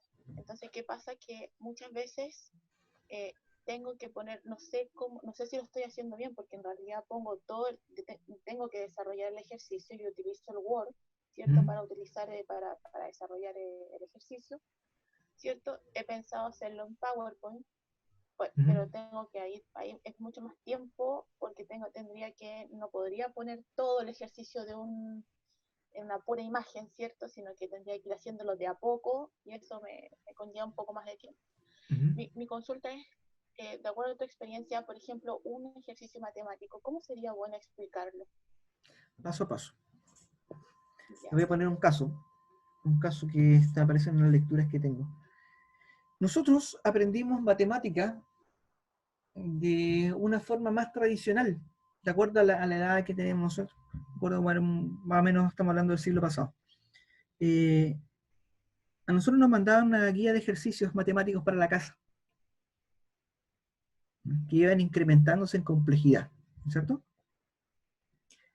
Digamos, eran 20 ejercicios a realizar, que iban incrementando la complejidad. ¿Cuántos de ellos estaban correctos? ¿O cuán seguro podía estar yo de que estaban correctos? Tenía que esperar, ¿no es cierto?, para revisarlo con la profesora, comprobar, ¿no es cierto?, recibir una revisión, etc. La estrategia de esta, ¿no es cierto?, para desarrollarla es que tiene que ver con la demostración. Cada vez que voy incrementando el nivel de complejidad, yo hago este paso a paso, este desarrollo paso a paso, explicando. Y en vez, con los mismos 20 ejercicios, yo puedo producir un mejor aprendizaje, ¿cierto?, explicando 2 o 3, de acuerdo a la complejidad que tenga, ¿no es cierto?, que pasarle los 20 por sí solo a que lo haga él, de acuerdo a lo que recuerda, ¿no es cierto?, de la clase o lo que pudo haber visto por otro medio. Dense cuenta, en muchos casos, yo lo veo con mi hijo, principalmente, bueno, el mayor, no entiende algo de matemática, o no le queda claro, ¿no es cierto?, o de algún otro tema, ¿y qué es lo que hace? ¿Qué creen ustedes que hace para poder aclararlo, la duda? Pesca YouTube, se mete a YouTube, busca más o menos el tema y ve como 3 videos de otras personas, ¿cierto?, que le van explicando paso a paso. De cómo sé si recién lo entiende. Y eso quiere decir que algo nos está faltando. Que algo no estamos haciendo, algo no estamos dando ese apoyo. Y es eso lo que tenemos que nosotros buscar mejorar. Claro, claramente, que es como lo dije, como los profesoras, nos va a requerir más tiempo. Hacerlo en PowerPoint nos va a requerir mucho más tiempo que hacerlo en un Word. En este caso. Y especialmente darle esa secuencialización paso a paso. ¿Ya? Pero por eso tengo que ver qué tanto conocimiento previo existe, si es que es necesario o no es necesario, ¿no es cierto?, qué tan efectivo va a ser, etc. ¿Ya? Pero la idea es que siempre se vaya ejemplificando y demostrando de qué es lo que estoy hablando, qué es lo que estoy diciendo y cómo se hace. ¿Ya? Para después, ¿no es cierto?, acercar esta zona de desarrollo, ¿no es cierto?, del estudiante para llevarla al siguiente paso. ¿De acuerdo? ¿Se pudo responder más o menos lo que es la pregunta, no? Sí, Mario, muchas gracias. Ay, profesora. ¿De acuerdo? Volvamos a la plantilla. La plantilla tiene que promover la legibilidad. Vale decir que este espacio que tengo acá, primero tiene que ser acorde con el espacio donde va a ser visto, y tiene que ser también visto por todas las personas.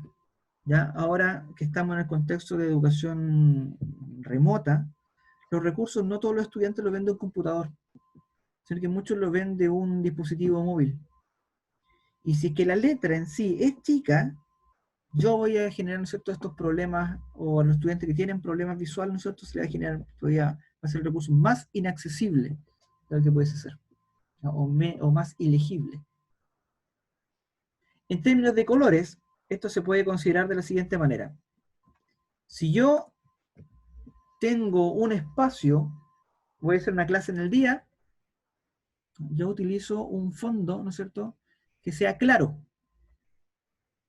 Así que el aula, el espacio, ¿no es cierto?, es clara, ¿no es cierto?, tiene mucha luminosidad, yo utilizo un fondo claro.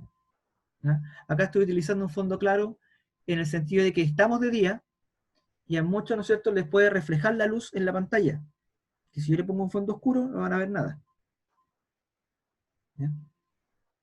Y si es que tengo un espacio, ¿no es cierto?, oscuro, yo lo que voy a utilizar principalmente es un fondo oscuro y en el contraste más claro voy a dar la información. Voy a poner un caso, ¿no es cierto? Esto es una pantalla clara y esto es una pantalla más oscura. Ya que si está en un espacio oscuro, yo voy a apagar la luz de acá, ¿cierto? Yo la veo mucho mejor que la pantalla clara, pero si es que mantengo mi luz apagada y me paso, ¿no es cierto?, a la pantalla clara, lo que voy a provocar es un efecto de cansancio visual y me va, de cierta manera, a encandilar la vista. Ahora, esto es muy importante cuando yo voy a distribuir estos medios, ¿no es cierto?, por espacios que van a ser vistos por recursos digitales, por celulares, por computadores, donde yo tengo una pantalla que es retroiluminada. Vale decir que proyecta luz hacia afuera, hacia la vista del estudiante. En ese contexto, yo recomendaría desarrollar los recursos con un fondo de tipo oscuro, ¿ya? A pesar que este fondo no es tan oscuro, sino que tiene, ¿no es cierto?, cierta claridad hacia el medio para dar algún tipo de efecto visual de atención, principalmente, pero lo que busca es que no lo encandile al estudiante, ya no le canse la vista, que sea más legible. ¿De acuerdo? Ahora, esta legibilidad tiene que ver con las letras también, con el tipo de letras, con las fuentes. Aquí tengo fuentes de tipo sans serif, que son letras, ¿no es cierto?, de palo seco. ¿Ya? Son letras que no tienen astillas, no tienen esta serifa que se llama, y son, ¿no es cierto?, principalmente mayores de 24 puntos. No quiere decir que la letra se llame sans serif, sino que es un tipo de letra. Les voy a mostrar 3 tipos de letras que son sans serif, que ustedes las conocen, que son la Calibri, que es común, es una letra sans serif, la Arial y la Trebuchet, que son letras sans serif. Y de este tamaño se verían en esta diapositiva de 28 puntos. ¿Ya? Por ende, 24 puntos, ¿no es cierto?, es como el mínimo que yo pueda utilizar para un recurso educativo. Si es que tengo más cantidad de texto, evidentemente, lo que digo en la diapositiva es mayor cantidad de gráfica que texto, pero si es que llegase a tener el caso, hago una segunda diapositiva y divido. ¿Ya? No concentro toda la información en una sola. ¿Ya? ¿Qué es lo que son las letras, la serifa? Como dije, sans serif, sin serifa. La serifa principalmente es esto, para que lo entendamos. La sans serif está en este palito seco, ¿no es cierto? Está aquí, no tiene astillas. Y esta serifa tiene estos adornos, ¿no es cierto? Que esta es la serifa en sí. ¿Ya? Que se utilizaba antiguamente en la imprenta para provocar esta conexión entre las letras, favorecer la lectura en material impreso, en material digital, siempre tiene que ser de este tipo de letras, sans serif, ya que son la Calibri, la Arial, la Trebuchet, entre otras más que son ahí dentro de este abanico de letras, ¿de acuerdo? Gill Sans también es buena, como dice el profesor Mauricio, ¿de acuerdo? Hay otras más, hay una 772 algo que la descubrí hace poco, y bastante entretenida, también es de sistema, también se ve muy bien. ¿Ya? Pero son estas tipografías en realidad, tipo de letra. ¿Ya? Las viñetas, profesores, son estas cosas que tengo acá. ¿Ya? Hay que utilizarlas de forma moderada. Ya en muchos casos nosotros ponemos viñeta arriba, ¿no es cierto? Después otra viñeta y hacemos como 5 viñetas por slide. Eso no es correcto. Hay que usarla de forma moderada, no más de 4. Principalmente que estas viñetas concentran para las palabras claves y no la oración entera, o la frase. En muchos casos tenemos una frase completa, ¿ya? A menos que sea una definición, una cita que tengamos que dar, ¿no es cierto? Podemos resumirlo a 6 palabras y podemos asociarlas a iconos, algo representativo. Estas viñetas para darle quizás un aspecto, puede ser por un lado más de apariencia, más decorativo, como también soportar la idea, ¿no es cierto?, que estoy entregando en esa viñeta. Si se fijan, en este caso yo tengo solamente 3 viñetas con letras grandes, con menos de 6 palabras. De hecho, pude haber utilizado y haber dicho utilizar viñetas de forma moderada en cada diapositiva. ¿Ya? Yo resumí, ¿no es cierto?, todos los verbos en realidad los saqué. Lo mismo que acá, no utilizar más de 6 palabras por viñeta, ¿ya? Solamente los elementos claves, ¿ya? O utilizar preferentemente viñetas en icono, ¿ya? Como un ejemplo para que puedan ir viendo. ¿Cómo se trata esto de icono? Y aquí no le tengan miedo a la cantidad de diapositivas. Yo puedo establecer en la diapositiva 1 la primera idea, y la segunda idea y la tercera ya con un color más tenue, con la misma iconografía en la segunda idea, ¿no es cierto?, haciendo énfasis sobre lo que estoy hablando, defendiendo, ¿no es cierto?, y lo mismo una tercera idea. O lo puedo hacer, ¿cierto?, con una iconografía determinada, otra segunda diapositiva con la otra idea, ¿no es cierto?, con otra iconografía, y la otra, ¿no es cierto?, con otra que tenga relación. ¿De acuerdo? Son formas que nosotros podemos establecer estas viñetas, ¿no es cierto?, y darle un factor también estético y atractivo por primera parte, y más ameno para el estudiante para poder abordarla. ¿Ya? En términos de gráficos, nosotros utilizamos muchos gráficos, y estos gráficos, una de sus características es que tienen muchos colores. ¿Ya? Si es que yo tengo un gráfico donde quiero establecer, ¿no es cierto?, el material de estudio versus el rendimiento, y en esta gráfica, ¿no es cierto?, yo voy a hablar, con este tema que voy a abordar, voy a hablar solamente de los apuntes, preferentemente yo, ¿no es cierto?, ennegrezco los otros aspectos que no voy a mencionar, y voy a hablar, ¿no es cierto?, y pongo, ¿no es cierto?, sobre los apuntes, hasta que cambie de idea. Cuando hable ya después de los videos, ¿no es cierto?, voy a cambiar la misma, y voy a mencionar, y voy a destacar, ¿no es cierto?, los videos. ¿Ya? Acá lo pueden utilizar, ¿no es cierto?, por diferentes técnicas. Hay técnicas de sombreado. Yo la vi en el primer gráfico cuando le mostré los niveles de concreción. Hice un énfasis, ¿no es cierto?, con un aspecto, y luego un énfasis dentro de ese aspecto, que también pueden aplicarse dentro de estas gráficas, ¿de acuerdo? ¿Dónde pueden encontrar recursos para apoyarse? Principalmente en flaticon.com, que se encuentra una serie de iconos para desarrollar estos recursos educativos que yo puedo descargar tanto en formato vectorial como PNG. También existen composiciones más avanzadas, ¿ya?, y bien gratuitas, en lo que corresponde freepik.es, que es otro sitio. Este está en español, el anterior está en inglés, donde yo puedo sacar, ¿no es cierto?, estos gráficos para incluirlos y para desarrollar estos soportes, para que bajar el nivel de abstracción del estudiante, ejemplificar, entre otras cosas. Y el último sitio es Screencast-O-Matic, que es un capturador de pantalla principalmente, y lo que me hace es grabar este espacio que tengo aquí, que es un recurso que les voy a mostrar a continuación para que puedan ir, ¿no es cierto?, generando estos materiales de apoyo para los estudiantes. ¿Por qué me refiero a esto principalmente? Es que dentro de las estrategias que se utilizan, y lo voy a tomar de la perspectiva de Flip Learning, como Flip Classroom, cómo se origina. El origen de Flip Classroom y Flip Learning parte muy similar a lo que estamos desarrollando hoy en día, que tiene que ver con la grabación de las clases. Nosotros grabamos la videoconferencia y después se la ponemos a disposición del estudiante en línea, a través de un espacio de almacenamiento virtual y el enlace, ¿no es cierto?, en plataforma, para que lo vayan viendo, para que los estudiantes que no pudieran verla y los estudiantes que necesiten apoyo también la vuelvan a ver.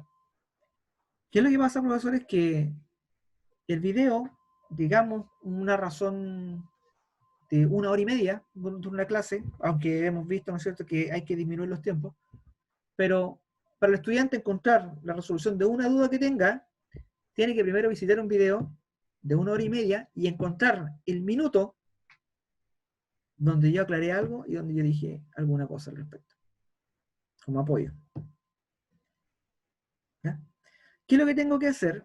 Buscar la estrategia de ese contenido, como se hizo a través de cómo evolucionó el Flip Learning, es sintetizarlo a recursos más pequeños. Y si aquí está el recurso, véalo, vamos a trabajar con este y puede ocuparlo durante el proceso para que usted vaya aprendiendo, se vaya apoyando y después, ¿no es cierto?, a medida que voy aumentando el desafío, voy removiendo, ¿no es cierto?, ciertos recursos, voy quitando estos apoyos, lo voy dándole más autonomía al estudiante en su proceso de aprendizaje. ¿Ya? Y esto lo puedo hacer a través de estas microcápsulas para explicar en algo específico. El estudiante quiere saber, por ejemplo, cómo se hace una multiplicación en Excel, por decirlo así. Capturo pantalla, ¿no es cierto?, y saco cómo hago la multiplicación. ¿Cómo puedo ver, estudiantes de salud, cómo puede determinar el número de casos, ¿no es cierto?, en relación al caso de Narica, en relación al nivel nacional? Le muestro, ¿no es cierto?, cómo se hace la operación en Excel y lo llevo a hacer el cálculo, a desarrollar esa habilidad. Entonces le doy ese apoyo. ¿Ya? Dentro de un contenido, cómo practicar una rutina. Lo vemos, profesor, también los ejercicios físicos. Mucho ha surgido, ¿no es cierto?, de la enseñanza del ejercicio físico, ¿no es cierto?, a través de videos. Ya lo habíamos visto años anteriores, que venían las cintas de video, cassette, ¿no es cierto?, con las rutinas definidas, ¿no es cierto?, cómo tiene que hacerlo, qué tipo, ¿no es cierto?, de movimiento tiene que desarrollar para no provocar una lesión. Y eso yo lo desarrollo mostrando, o lo puedo hacer con estos monitos, ¿ya? Los principios que subyacen a eso, en las partes del derecho, ¿no es cierto?, etcétera. Como lo vimos con el profesor Carlos, de cómo se hace una tabla de calibración, con qué elementos, ¿no es cierto?, se consideran, cómo estos puntos que voy se llevan a un gráfico, ¿no es cierto?, o estas pipetas, ¿no es cierto?, se llevan a un gráfico, etcétera, cómo se transforman. Esas cosas yo las puedo desarrollar, ¿no es cierto?, a través de estos recursos, y le voy dando, ¿no es cierto?, mayor entendimiento y comprensión a mis estudiantes sobre de qué es lo que estoy hablando y cómo se desarrolla, ya que es el soporte. ¿Ya? Les voy a mostrar este sitio que corresponde a Screencast-O-Matic. Ustedes pueden buscarlo en Google de la misma manera que lo estoy buscando yo. Déjenme mostrarle pantalla. Y pueden poner aquí en Google Screencast-O-Matic y les va a llevar, ¿no es cierto?, al primer sitio que está ahí. Te hacen clic aquí y se les va a abrir la siguiente página. Es un recurso gratuito y este recurso gratuito permite grabar hasta 15 minutos. ¿Ya? Yo lo que recomiendo es que los videos no pasen 15 minutos, sino que sean videos máximo entre 5 y 7 minutos. Porque la atención, recuerda la memoria operativa, la atención se pierde en algún momento, ese enfoque, la cantidad de cosas que tengo que recordar también se va perdiendo. Entonces, a medida de que el video sea más extenso, mayor es la pérdida de efectividad que va a tener. ¿De acuerdo? Es mejor hacer videos cortos, ¿cierto? Y eso lo voy moviendo como diferentes piezas como si fuera un Lego para construir un edificio. Cada uno, ¿no es cierto?, me va a ir apoyando de una manera u otra. Lo voy a hacer gratuito. Esto me permite hacer clic, si yo hago clic Start Recording for Free, me va a abrir una ventana, y esta ventana tiene, ¿no es cierto?, acá un icono que dice Launch Free Recorder. Voy a hacer clic. Me va a cargar, ¿no es cierto? Quizás me va a descargar algo en el computador, le doy que sí. Y lo que va a hacer es principalmente mostrarme esto que tengo acá, como este cuadrito que está aquí. Me dice capturadora, y en la capturadora yo no aparezco en la cámara web porque tengo la cámara web encendida. Déjenme apagarla en Zoom. Ya. Si es que yo activo, ¿no es cierto?, la cámara web, debiese verme yo ahí, ¿no es cierto? La pantalla es lo que estoy capturando solamente, o ambos, vale decir, yo estoy en la esquina inferior y estoy capturando lo que está en este espacio. Tengo un límite de tiempo, ya, que puede ser hasta 15 minutos. La narración, acá voy a definir el micrófono, estoy utilizando el micrófono, así que no me lo va a tomar en este caso. Y, evidentemente, si es que yo doy clic en este botón rojo, me va a decir 3, 2, 1, y me va a ir capturando todo lo que voy relatando, y yo, en este cuadrado que tengo acá, puedo aparecer en pantalla grande, en pantalla chica, ¿no es cierto? Puedo desaparecer incluso, seguir grabando lo que está acá en pantalla, destacar ítems, mostrar, puedo, ¿no es cierto?, tomar el PPT que tengo, y ese PPT, si bien lo vamos a correr aquí un poquito, si quiero capturar solamente eso, sin animación, o en pantalla completa. Si le doy pantalla completa a esto, me va a grabar, ¿cierto?, este espacio que yo estoy definiendo. Voy a agregar pausa. Este es un ejemplo, le voy a poner hecho. Y me va a decir, ¿lo quiere guardar o lo quiere editar? Entonces yo pongo que lo quiero guardar. Editar es solo para la versión pagada, ojo. Después le voy a conversar sobre la edición pagada. Y tiene estas opciones, ¿cierto? Que tengo el botón play, me ve dónde está el cursor, lo puedo borrar también. Y ese es el video con audio, ¿no es cierto?, que voy generando a los estudiantes. Se fijan que ahí desaparezco, ahí aparezco como le había dicho, ¿no es cierto? Bajo nuevamente, lo puedo ocultar y voy mostrando lo que está en este espacio de pantalla. Entonces voy haciendo estas medidas de tutorial, voy demostrando cómo se hacen las cosas paso a paso. Aquí capturé un poquito, moví la pantalla, aquí cambié a pantalla, ¿no es cierto?, pantalla completa, pero solamente capturando un espacio. Bueno. Y esto evidentemente me va a permitir guardarlo, cargarlo directamente en YouTube, en mi cuenta de YouTube, ¿cierto? O descargarlo un archivo y subirlo a mi Google Drive para compartirlo con los estudiantes, o subirlo a Screencast-O-Matic, que también funciona como un sitio tipo YouTube para este tipo de recursos. ¿Ya? Las versiones pagadas me permiten, ¿no es cierto?, agregar subtítulos, ¿ya?, agregar música, ya incluso la gratuita creo que puedo agregar música. El video veamos.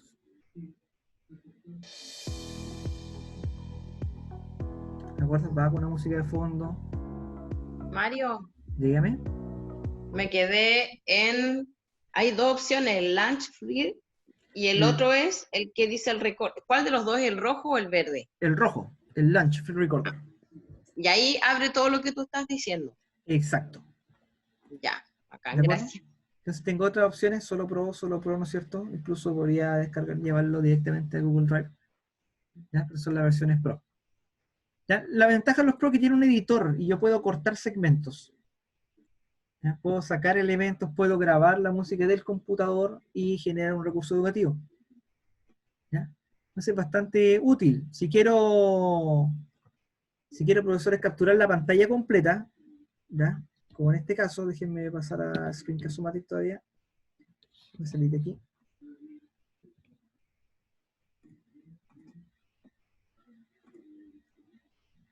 Lanzo el grabador, ¿no es cierto? Y le pongo aquí tamaño, y le pongo pantalla completa. Y aquí en la pantalla completa me va a capturar todo este espacio que está acá. Entonces lo que puedo hacer, lo mismo que hago con el PPT, es reproducir el PPT. Voy a partir de atrás.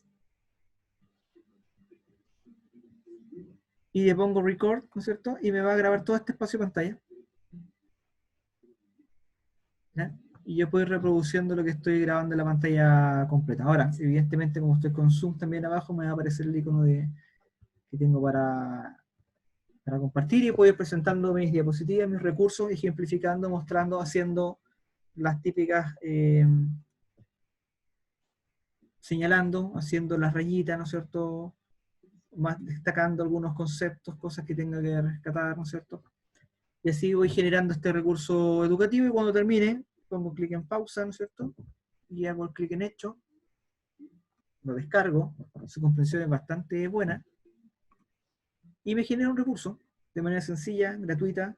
Lo único que me va a poner un signo de Screencast-O-Matic acá como una marca de agua en la esquina inferior izquierda, pero nada más, no va a bajar la calidad ni esas cosas. ¿Ya? Entonces es un recurso bastante útil, que les insto que lo desarrollen, que vayan generando material, busquen la forma de cómo desarrollar estos recursos, cómo apoyar los procesos de aprendizaje. Es súper importante, podemos escalarlo incluso a lo que son los criterios de evaluación de las carreras. En el numeral 10b, ¿no es cierto?, nos aparece lo que corresponde a este desarrollo de material educativo para favorecer los aprendizajes. Entonces, bastante relevante lo de nuestro quehacer y cómo buscar la forma que desarrollamos y damos soporte a estos aprendizajes. ¿De acuerdo? Profesora Macarena, tenía una duda. Sí, Mario, una cosa bien práctica, voy a volver un poquito atrás en su calidad de experto. ¿Qué es más recomendable?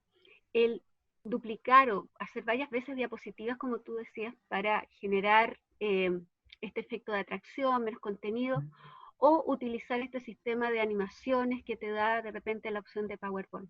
En el conjunto, respecto de lo pesado que quede, lo que sea más práctico en su opinión. A veces resulta más sencillo hacerlo con diferentes diapositivas, más que con animación. Porque en una diapositiva, yo tengo diapositiva 1 y tengo, por ejemplo, un título, y la otra diapositiva voy a ocupar el mismo título, pero voy a mostrar algo más. Entonces duplico esta y le agrego simplemente esa palabra. Ahora, ¿por qué es útil? Porque el recurso no solamente no solamente se exporta como PPT, sino que también lo puedo guardar como PDF. Y cuando yo tengo un PDF, yo pierdo todos estos elementos que van animando.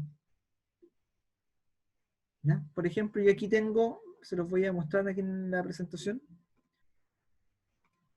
tengo un elemento que no se puede ver, y se lo voy a decir por qué, que tiene que ver a esto. ¿Se acuerdan de esa diapositiva? Esta es una sola diapositiva. ¿Ya? Pero si tuviera que ser dos, ¿no es cierto? Yo la duplico, yo quiero agregar el elemento que está al lado, que en realidad está agregado. Solo que yo lo estoy escondiendo. Correcto. Entonces tengo esa O sea, diapositiva este es un que efecto muestro. de animación en el fondo, o sea, dentro de lo... Exacto. Este es un efecto de animación, acá desaparece. Claro. Pero si es que yo lo saco como estático a un PDF, me aparece solamente esto, y no me aparece completo. Y el PDF disminuye el peso del material, porque eso es lo otro, o sea, agregar tanta diapo que claro. sea muy pesado. Claro, igual lo disminuye. igual lo disminuye, y en realidad, por ejemplo, para los congresos, para esas cosas que se desarrollan, cuando uno viaja, por lo general no lleva el PPT en sí, ya lleva el PPT y aparte lleva el PDF. En caso, ¿no es cierto?, de tener alguna complicación, y se maneja dentro de la misma lógica. Gracias. ¿Ya? Aquí el profesor no hay problema. ¿De acuerdo? Entonces la idea es que vayamos desarrollando estos recursos, que busquemos la forma con estos medios, que tanto está el screencast que permite, y estas páginas, como le di, ¿no es cierto?, a lo que corresponde las páginas como FlatIcon, las páginas como FreePic, ¿no es cierto?, donde, y respondiendo a la duda, profesora Aida, por eso me distraje porque me la estaba leyendo, es que establece, ¿no es cierto?, ahí formas de dar crédito a los autores de los gráficos. Ahí los recursos siempre tengo que fijarme en la primordial. Lo último que ha venido a la vanguardia son los Creative Commons. Los Creative Commons tienen derecho a modificar, derecho de modificar, pero referenciando al autor, o sin derecho para hacerlo. ¿Ya? Es importante, es muy importante, y gracias por la pregunta, profesora, porque tenemos que incorporarlo el día de mañana. Y vamos a tener que hacerlo porque es un aspecto legal. ¿Ya?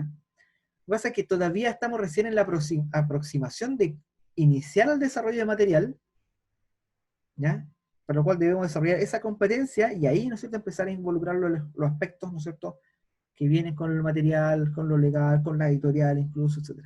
¿Ya? Incluso para nuestros mismos materiales, ¿ya?, también es bueno. ¿De acuerdo? ¿Alguna otra consulta, profesores? ¿Duda que tengan? ¿Ninguna? Qué bueno, me alegro, espero que les haya gustado este taller. Hay hartas cosas que podemos desarrollar. Les dejo la palabra para comentar, ¿no es cierto?, aspectos relevantes de cómo les sirve el ejercicio, ¿no es cierto?, de cómo podemos mejorar las cosas, etc. Profesor, bueno, agradecer, digamos, disculpa, agradecer el espacio y para aprender más. Y lo otro es que generalmente yo hago biología y hago laboratorio. Entonces los estudiantes me piden, y también estoy a cargo de unas prácticas pedagógicas a pedagogía. El asunto es que siempre los estudiantes piden que los profesores tengamos más destreza con otros programas, por ejemplo el Powtoon y otros recursos, y que, claro, no todos tenemos las habilidades para ir aprendiendo así súper rápido. Entonces, ¿cómo hacer otro curso justamente de esto, para ir aprendiendo otros programas que nos faciliten un poco esta modalidad de recurso de aprendizaje? Yo dejo esa inquietud. Sí, hay unas cosas que nosotros desconocemos, y desconocemos harto, que nosotros manejamos PowerPoint hasta donde sabemos que se puede utilizar. Pero PowerPoint nos puede hacer hasta esos dibujos a mano, que esos videos de dibujo a mano también se pueden hacer a través de PowerPoint. ¿Ya? Les muestro un ejemplo de cosas que se pueden hacer en PowerPoint antes de cerrar, para que vayamos viendo. Y, déjenme buscar los profesores que le tengo por aquí. Y les voy a mostrar 3 ejemplos, ¿ya? Son 3 PowerPoint. Son cortitos en realidad. El primero que vamos a ver es de una tienda. Es del proceso de compra en una tienda. ¿Ya? No lo hice yo, por si acaso. Para dar los créditos a los autores, fíjense. Son 3 slides. ¿Ya? Y qué es lo que hace este recurso es lo siguiente.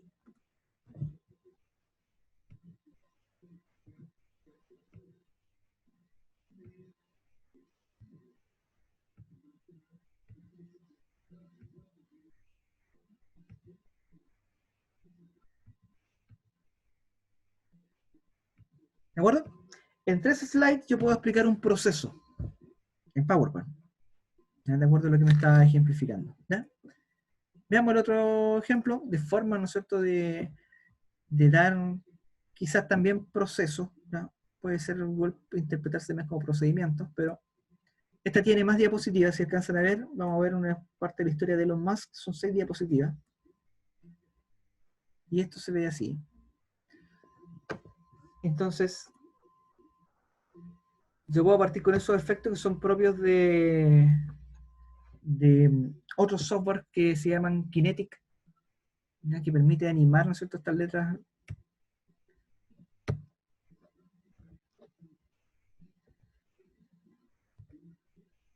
¿Ya?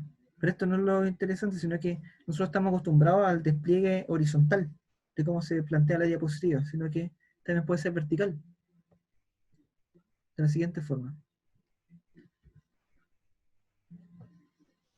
Entonces voy cambiando los esquemas, ¿no es cierto?, de cómo yo voy utilizando PowerPoint para representar la información. Ya este es más como un tipo de infografía. Aquí habla de un proceso, evidentemente, ¿cierto?, histórico.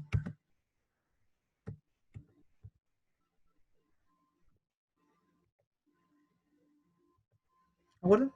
Y otro ya más complejo, ¿cierto?, que ya depende de la versión de PowerPoint. Este ocupa la versión 2019, que tiene una herramienta que se llama Morph. El Morph es una transición que puede descomponer los objetos. Por ejemplo, yo tengo una imagen vectorial, voy a tomar un ejemplo, tengo esta imagen, ¿no es cierto?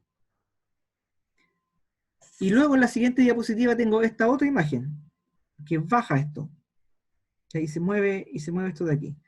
Con el Morph lo que hace principalmente es animar ese movimiento inmediatamente. ¿Ya? Es una característica de 2019, ¿ya? Del Office 2019. Mario, perdón, yo tengo, parece la primera quedó ahí en la del Choose, sobre esa estaba mostrando, que dice Sapos. Tienes ¿Cuál? que ampliarla Ya. para que se vea. Le mostré la primera, no le mostré la segunda. Sí. Ya, les voy a mostrar la segunda. Claro, ahí sí, ahí me equivoqué yo. A ver. Ahí sí, voy a compartir la pantalla completa. Ya. Esta es la segunda, la de Elon Musk, ¿no? Que no alcanzaron a ver. ¿La ven ahí? Esa se vio bien. Esa la vimos, Mario. ¿La vieron? En la anterior. La secuencia. La secuencia. De la anterior. Ya, ¿esta la alcanzaron a ver? Esta no se la he mostrado. No, esa era la que no.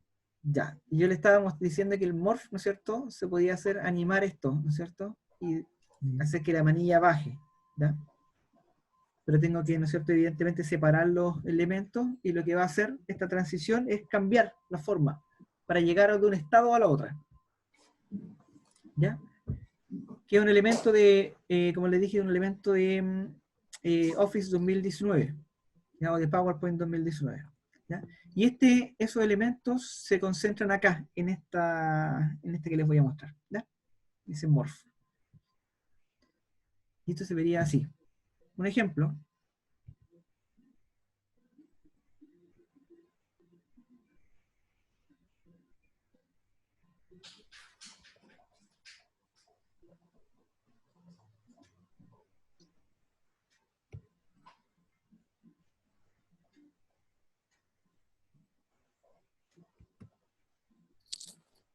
Eso es Morph.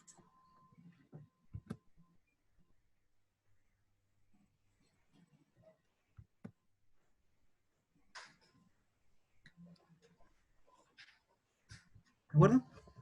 Son diferentes formas y cosas que se pueden hacer en PowerPoint, como les decía, tienen que ver con el conocimiento que yo tenga de la herramienta. Y esto nos permite hacer más cosas, ir explorando, ir desarrollando. Hay varios tutoriales en YouTube, hay varios para poder hacer recursos. Por los tiempos libres puedo ir buscando, introduciendo un poquito, ¿no es cierto?, de ver cómo se desarrollan estos recursos. Y claro, son formas diferentes de presentar la información. Ahora, otra cosa importante es que yo también puedo hacer apuntes en PowerPoint. ¿Te acuerdas que le dije que uno lo podía exportar como PDF? Sí. Pues entonces yo lo que puedo hacer, ¿no es cierto?, en una diapositiva es cambiar su orientación. Como panorámica, ¿no es cierto? Y lo que voy a hacer es tamaño carta, que voy a hacer la horizontal, pero vertical, y voy a generar, ¿no es cierto?, una página, o le cambio el tamaño, perdón, que está en estándar, panorámica, ahí está. Y le voy dando el ancho, ¿no es cierto?, el largo de la página que quiero. ¿Ya? Por ejemplo, yo sé que son 31, la página oficio es 31 por por 19 por 21 parece. Ya le hago en vertical y, ¿no es cierto? Sí, al otro lado. Al otro lado ahora. Déjenme cambiar la presentación en vertical, ahí sí. De alguna manera, ¿no es cierto? Lo puedo tirar de horizontal, pero que lo estoy haciendo de otra forma. Déjenme iniciarlo, ¿no? Y depende cómo te muestre el esquema de... Ahí está. Y esta es que estoy cambiando las notas. Ahí está. Vertical. Y ahí sí. Está apretando el botón en otro lado. Ya, entonces yo puedo generar esto. Puedo generar páginas. No se ve nada, Mario. ¿No se ve nada? Ya. No. Ahí de nuevo. Ahí sí. Ahí, a ver. Ya, ahí sí. Ahora sí. Ya. Quiero que le decía, profesor, menos mal que no alcanzaron a ver esa parte que me equivoqué. Si yo abro un nuevo documento, yo puedo configurar, ¿no es cierto?, la página para hacerle un apunte. Entonces yo me voy a diseño y lo que voy a hacer es configurar, ¿no es cierto?, la orientación. En este caso yo puedo hacer un papel carta, por ejemplo, y orientación vertical, y voy a generar, ¿no es cierto?, un espacio para tener un documento. Y este va a ser la página 1, ¿no es cierto? Puede ser página 2, página 3, y después cuando lo guardo, cuando voy en la acción como, aunque tengo directo guardar como PDF ahí en mi computador, ¿cierto? Le pongo aquí en el espacio donde guardar, si que miro las opciones, me dice aquí, PDF. Entonces puedo hacer un documento bonito, atractivo, y lo saco, ¿no es cierto?, en PDF, y aparte, después cambiando la orientación, hago el material en PPT para presentar al estudiante.